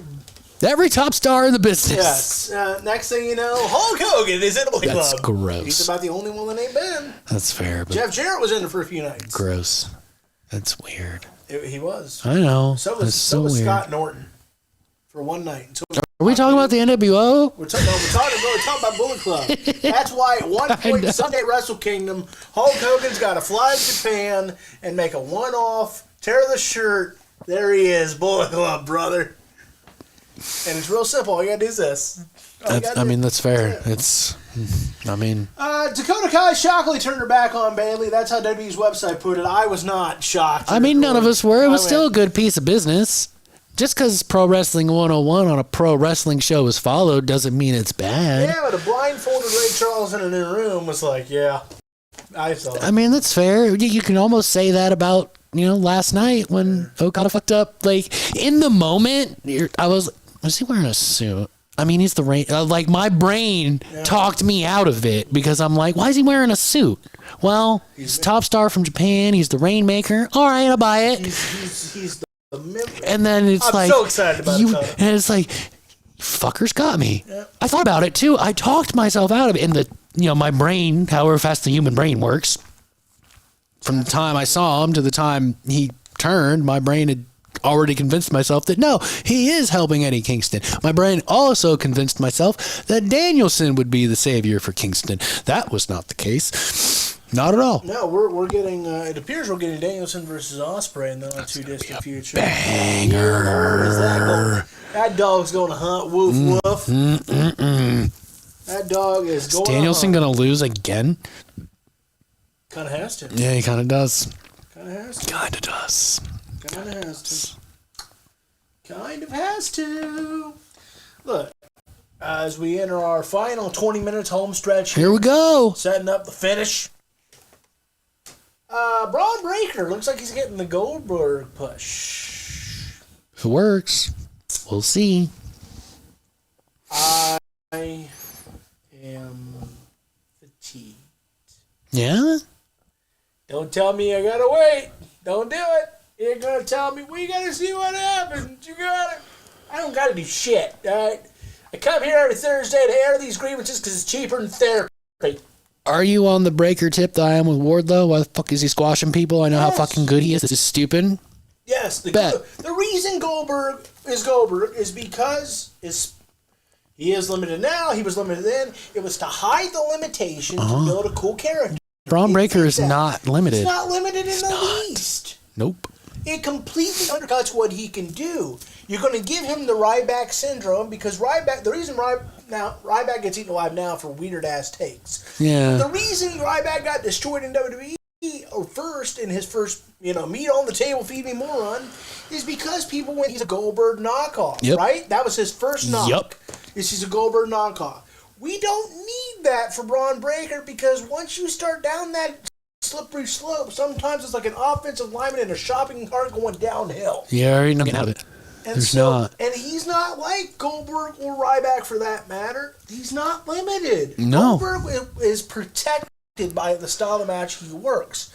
He was protected as an athlete and wrestler in the 90s, and now the rare matches he does, he's protected because of his age. And I think Ryback is a good example of these days, and that was 10 years ago, isn't believable. Yeah, you have to, because it's not just your size. Yeah, it's your presentation. It's your facial expressions. Without the entrance, without the I'm gonna murder you look, it's not Goldberg. Yeah, there's only one goal. Yeah, it would be like, Goldberg. let's put somebody else in the Undertaker costume. Like, that's not how it works. Let's put somebody in the Austin vest. That's not how it works. Let's put somebody in Rock's jackets. It's not how it works. Only Goldberg can with any layer of credibility to this day, then now forever, and I'm not saying it's much, but only Goldberg can get away with a Goldberg style match because it's called a Goldberg style match. I mean, it's why it's so much harder to stand out now because everyone's good. Yeah. So you got to do something a little different. That's why that kind of stuff doesn't work. That's why Jade isn't on TV right now. It's because that's what she was doing in AEW. There's QT Marshall's gym and Cody's gym and all those places to go, but there's not a performance center, so that's why she's still working there. Like, that type, and I'm not ragging on Jade. Yeah. I thought from if you look at her body of work from the time she walked in the door to AEW to the time she left to her brief appearance in Royal Rumble, head and shoulders above when she first walked in that fucking door on Dynamite. Head and shoulders. I'm not talking shit. I love that woman. But there's a reason why she's not on TV because No, but I mean, I'm sure it's from something that's not the Wiggles because I know that song as well because I'm old. Probably Sesame Street for me. Yeah, bro. You grew up on the street, huh? Yeah, I grew up on the street. That fucking grouch used to scare the fuck out of me. I'd be walking down the alley. And now you'd be coming. I know. It's fun to pop out of trash cans at people. That was weird. But yeah, Braun's not limited. Goldberg is. Ryback was to a lesser extent the Goldberg. Like, there's only one Bill Goldberg. You're not ever going to find that magic, that lightning bolt again, because he's a different breed. His character, his presentation, because he really is that intense all the time. And that's one of the things I do. Well, look at Cody. I'm intense. He reminds you of Dusty. He's got mannerisms of Dusty, but he's not Dusty. He's not doing the bionic. He's Cody. Yeah. I mean, he'll do it sometimes. Yeah, but it's a more. Yeah, it's just kind of there. Match. Yeah. It's Undertaker last ride post Return to Deadman. Yeah. That's it. Must out when it really feels necessary. Speaking of, how did Ospreay take that last ride last night so straight, although he fell awkward? Like, it looked like he fell awkward, but fell straight, and then, like, arched like this. I'm like, it was weird. Dude, you're not even human right now. Like, what is... It was weird. It was like you're taking it straight, but then also doing the Ric Flair back turn. Yeah. It's like, I get that because your back's fucked up from that brain buster. It's like, are you sure you're not Assassin's Creed? Because I'm really starting to think here, the way he is able to control his, like, no one controls their body the way Will Ospreay does. It was on display at Revolution. It was on full display last night. I mean, how many hook kicks did he give? I didn't think you could hook kick somebody from the position he was hook kicking Kyle Fletcher, who was fantastic last night. I couldn't believe that he was even cleared for the match Wednesday. I mean, that because Tony said at the media scrum that match Wednesday is very tentative because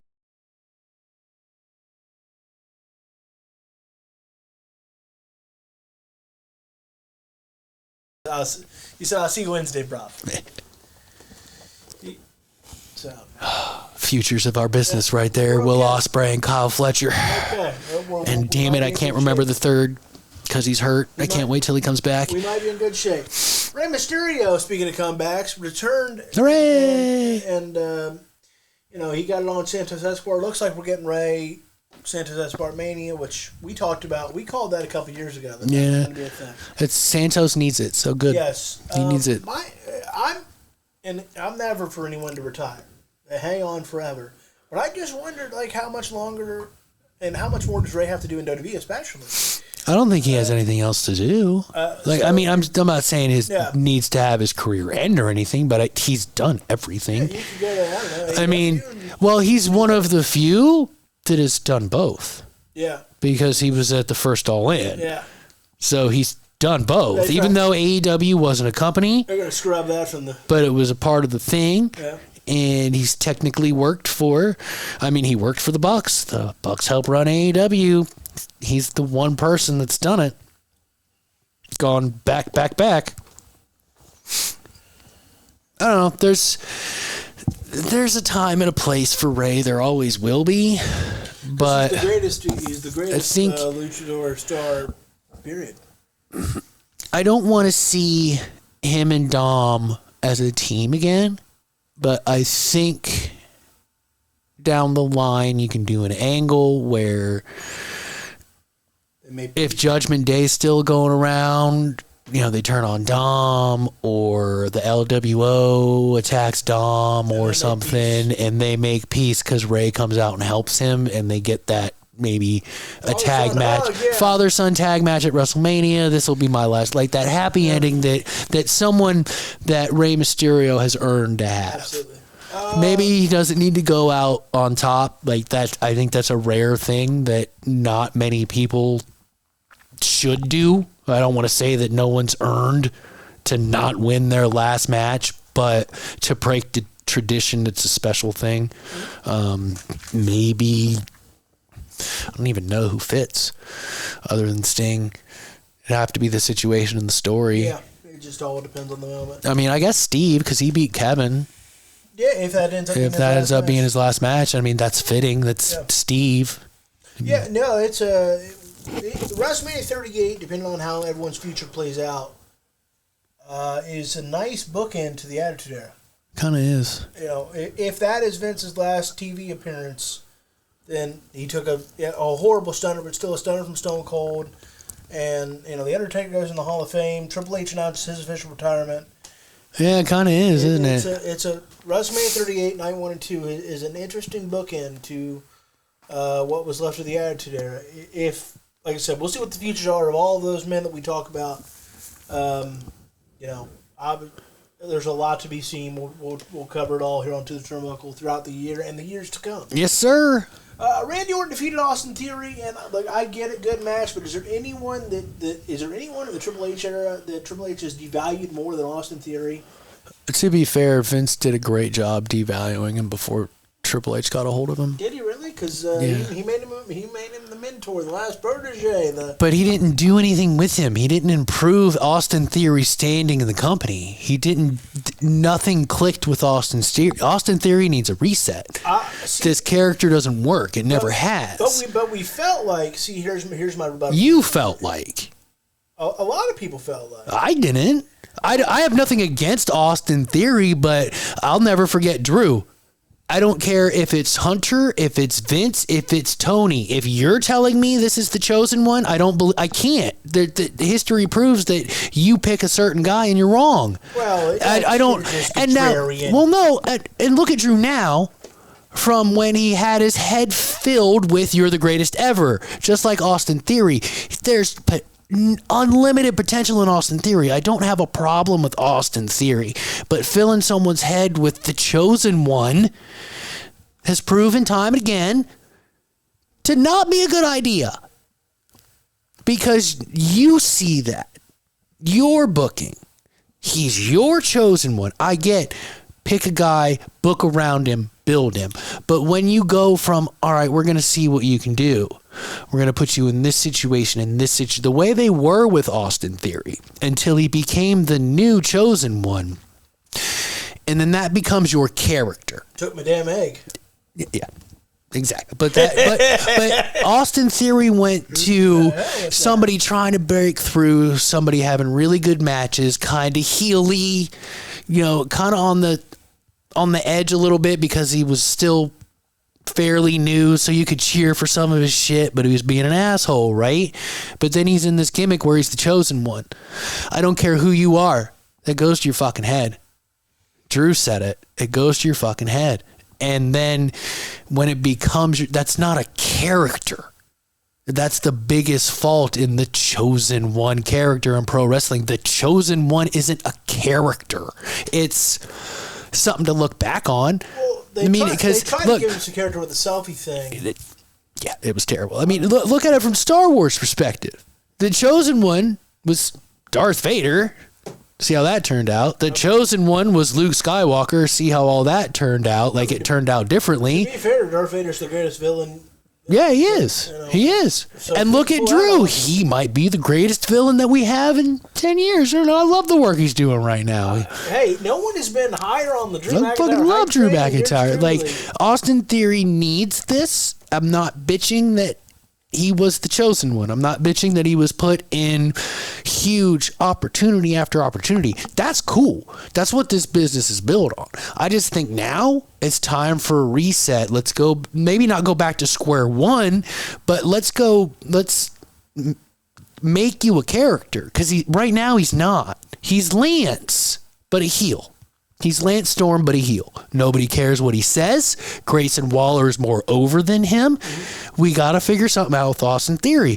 He is a talent. He is a superstar. He can lead that company. We just got to get him there. What they're doing isn't working. But I feel like and I know we differ on this, but I feel like where they were going with Vince and him would have worked. I don't know what the payoff is going to be. We have no idea. Vince retired. The second they cashed it, he did his cash in for the United States Championship. And that's a Triple H booking call. That's what I'm talking about. But you're up against Roman. He was never going to beat Roman. Which was a Vince, Paul Heyman, Roman call. So, that's like... I hear that's another catch-22. It's like the right call is to keep Roman champion. The right call is to have Roman face the best of the best. But then also, should have just I'd rather had Austin Theory have challenged Roman and got beat up. That's what I'm saying. That's what we should have done. Because I think challenging for a motor championship because I don't even is like. pointless. And now they're teasing it again. Yeah, with Damon Priest. I don't think Gunther has done that for the Intercontinental Championship, where it's a Money in the Bank cash in. The Intercontinental Championship is mountains above where it's been in a long time because of Gunther. But that still doesn't. The Money in the Bank doesn't make the championship more important. It never has. That's why it always works better on a heel than a face. I still think the only time it worked on a face was RVD. Called a shot, and that was that. If it's not a dastardly cash in, who cares? Thanks, Edge. Adam, whatever you want to be called these days. I mean, I know on TV you want to be called Adam Copeland, and I'm sure Beth calls you Adam. That's sad. I wish she could be around. That would have been a nice little twist last night. He blocks. I don't know if she's under contract or not. I don't know either. I know Edge said she was a few months ago, but I don't know how long the contract is. That would have been cool. That was in my head too. I was like, oh, is she still under contract? Because that would be great for her to come out and, like, after Edge blocked the low blow, grab her by the hair, pull her, throw her off the stage or something. It'd be great. Please, Beth, Hunter, Beth Phoenix, if you're under contract, that'd be cool. If Hunter, come on, man. You know you owe Adam Copeland a solid. Come on, man. Talking right down the camera. Nobody's doing AEW any solids in WWE. I'm talking about Adam Copeland a solid, not AEW. Okay. Even though it would be a solid to AEW by proxy, but that is besides the point. Just like you have your narratives and your goals, I have mine, and mine is semi-cohesive professional wrestling industry, a helping industry. I scratch your back, you scratch mine industry, instead of I'm going to stab you 6 times before you can stab me once. I would like to see that in pro wrestling. It'd be great. You're allowed to not like each other. Can we just make it better for everybody though? It's fine. It'll take, in my estimation, it'll take a whole new regime in WWE to ever consider that. That's crazy. It's fine. Everybody that runs WWE right now has spent 40 years under the learning tree of we hate competition. But look, Sean has a good relationship with Adam Cole. It's fine. Sean has a good relationship with Hunter. It's fine.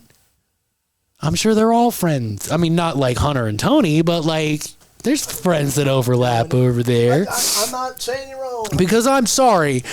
I'm not going to Sting's retirement because I have a good relationship with WWE. Fucking blow me. That's not an excuse.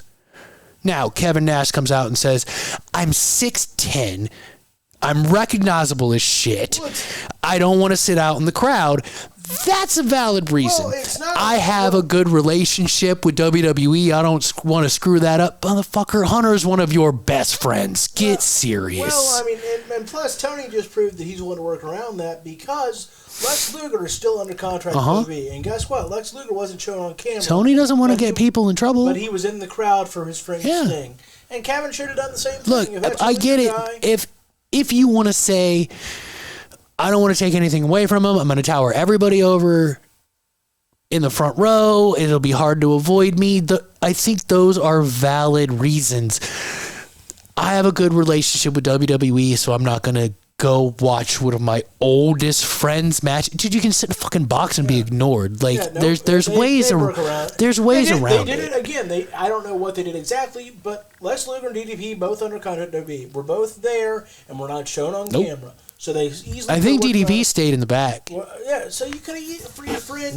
You could have easily gone. You didn't want to because you have a weird hatred for AEW. And Triple H is your best friend. Because he wouldn't have cared. You and Austin have talked about we're not ever watching AEW. It's packed. It was Undertaker. Undertaker's in on it too. Oh. And it's a pack between the three of them. But originally it was Kevin Nash and Stone Cold. You know what? They're not ever watching wrestling packs are made to be broken, and I bet it already has been. So I just Kevin Nash, if you just want to lie and make shit up, that's fine. You don't have to go, yeah, but he should have just said I don't respect or value AEW. Yeah, be fucking honest about it. Yeah. Because everything he said is an absolute cop out bullshit lie. And plus, yes, Kev, you're huge and recognizable, but let's be honest. It takes 25 performers before we start talking about you in terms of greatness. I wasn't going to go that far. I was going to be like, get off your high horse, Kevin. You're not. No, I was a huge fan of Kevin Nash. He's Super Shredder, damn it. But look, I got love. That's bullshit. Give him my love NWO. I got love for Kevin Nash. Go and be there for your friend. But it would take around 20 to 25 performers where we start talking you're not about wrong. Kevin Nash's impact on the business, because Kevin Nash is.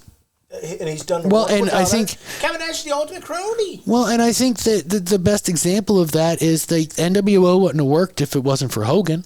Sure, Hall and Nash, built the bricks and laid the groundwork and to tell the story to get Hogan into that position, but without Hogan, NWO wouldn't have worked. It doesn't. Because oh my God, Hulk Hogan turned heel. Yeah. That's what it was. And it's not like it was compelling television after that. It's not like we don't have empirical evidence to suggest this, because there was a Kevin Nash-led version of the NWO. It was WWE's version after Hogan turned face. Yeah. I mean, we had a year of Kevin Nash leading the NWO, and guess what? Not only now it was that's NWO light. I mean, that's worse than Silver and Black. Hold on, let me finish. I'm not saying that it should have compared to the first, but it absolutely bombed, and to some extent that falls on the people. Wolfpack was all right. All right. I mean, it's fine. Okay, he was the kind of leader of that. Yeah, but even he and Scott kind of split the lead. Yeah, fair. And because I'm not knocking Kevin Nash, I got love for Kevin Nash. I just don't like that he wasn't there. Like, to each their own. If you don't want to go, you don't want to go. I don't like that bullshit up. Yeah, that's what I don't like. It's like you're feeding me bullshit. Be like, look, I don't respect or value AEW. You could probably even put it in a more respectful manner. Yeah, I'm sure. Like, it's not my cup of tea. I don't watch AEW. I'm not going. Yeah, that's all you had to say. And then it's like, but shouldn't you go to support your friends? So there's still that question. But it's Adam Cole didn't get in trouble. But instead, his first thought was this. His first thought was, well, I don't want them to have to make I don't want anyone to make an AEW or Kevin Nash is all elite graphic. Or, nobody does that. Like, Kevin, trust me, you're not on anyone's radar. It's not even that. Fact of the matter is this. If some rando, if I felt inclined, I could hop on Photoshop right now. Yep. And do a Kevin Nash is all elite. If I wanted to, I'm not a jackass, so I'm not. You can't control the internet. People have probably already done it. But to sit here and insinuate, oh, I don't want people to make a Kevin Elite is all elite graphic. If it doesn't come from AEW, it doesn't matter. You can follow the source pretty quickly. Yeah, because you can pretty much tell what's real and what's not. Yeah. It's not that difficult. No. Especially because the so-and-so is all elite graphics are the same formula exactly. And they just throw a different person on it. And so I can tell based on lighting, tint, the look of the graphic. Well, it also matters who shares it. Yeah. Every time I see a signing or news, I always kind of go to the source. Yeah. Like, I try to, it's about this person, so I'm going this way. All right. Well, with that. Oh, wow. We are over. We got to hit that time. It can't be The Rock. So, you're welcome. What's your final words? Watch wrestling! Amen. Because pro wrestling's fucking amazing. Hit that like, subscribe, follow button wherever you like to watch or listen to The Turnbuckle and all of the great content at Snapmare Productions. I'm going to trim down the ASWA show. See if I'm going to do match by match. Like, the whole show's on there. Pre-show's on there. It's that fucking algorithm.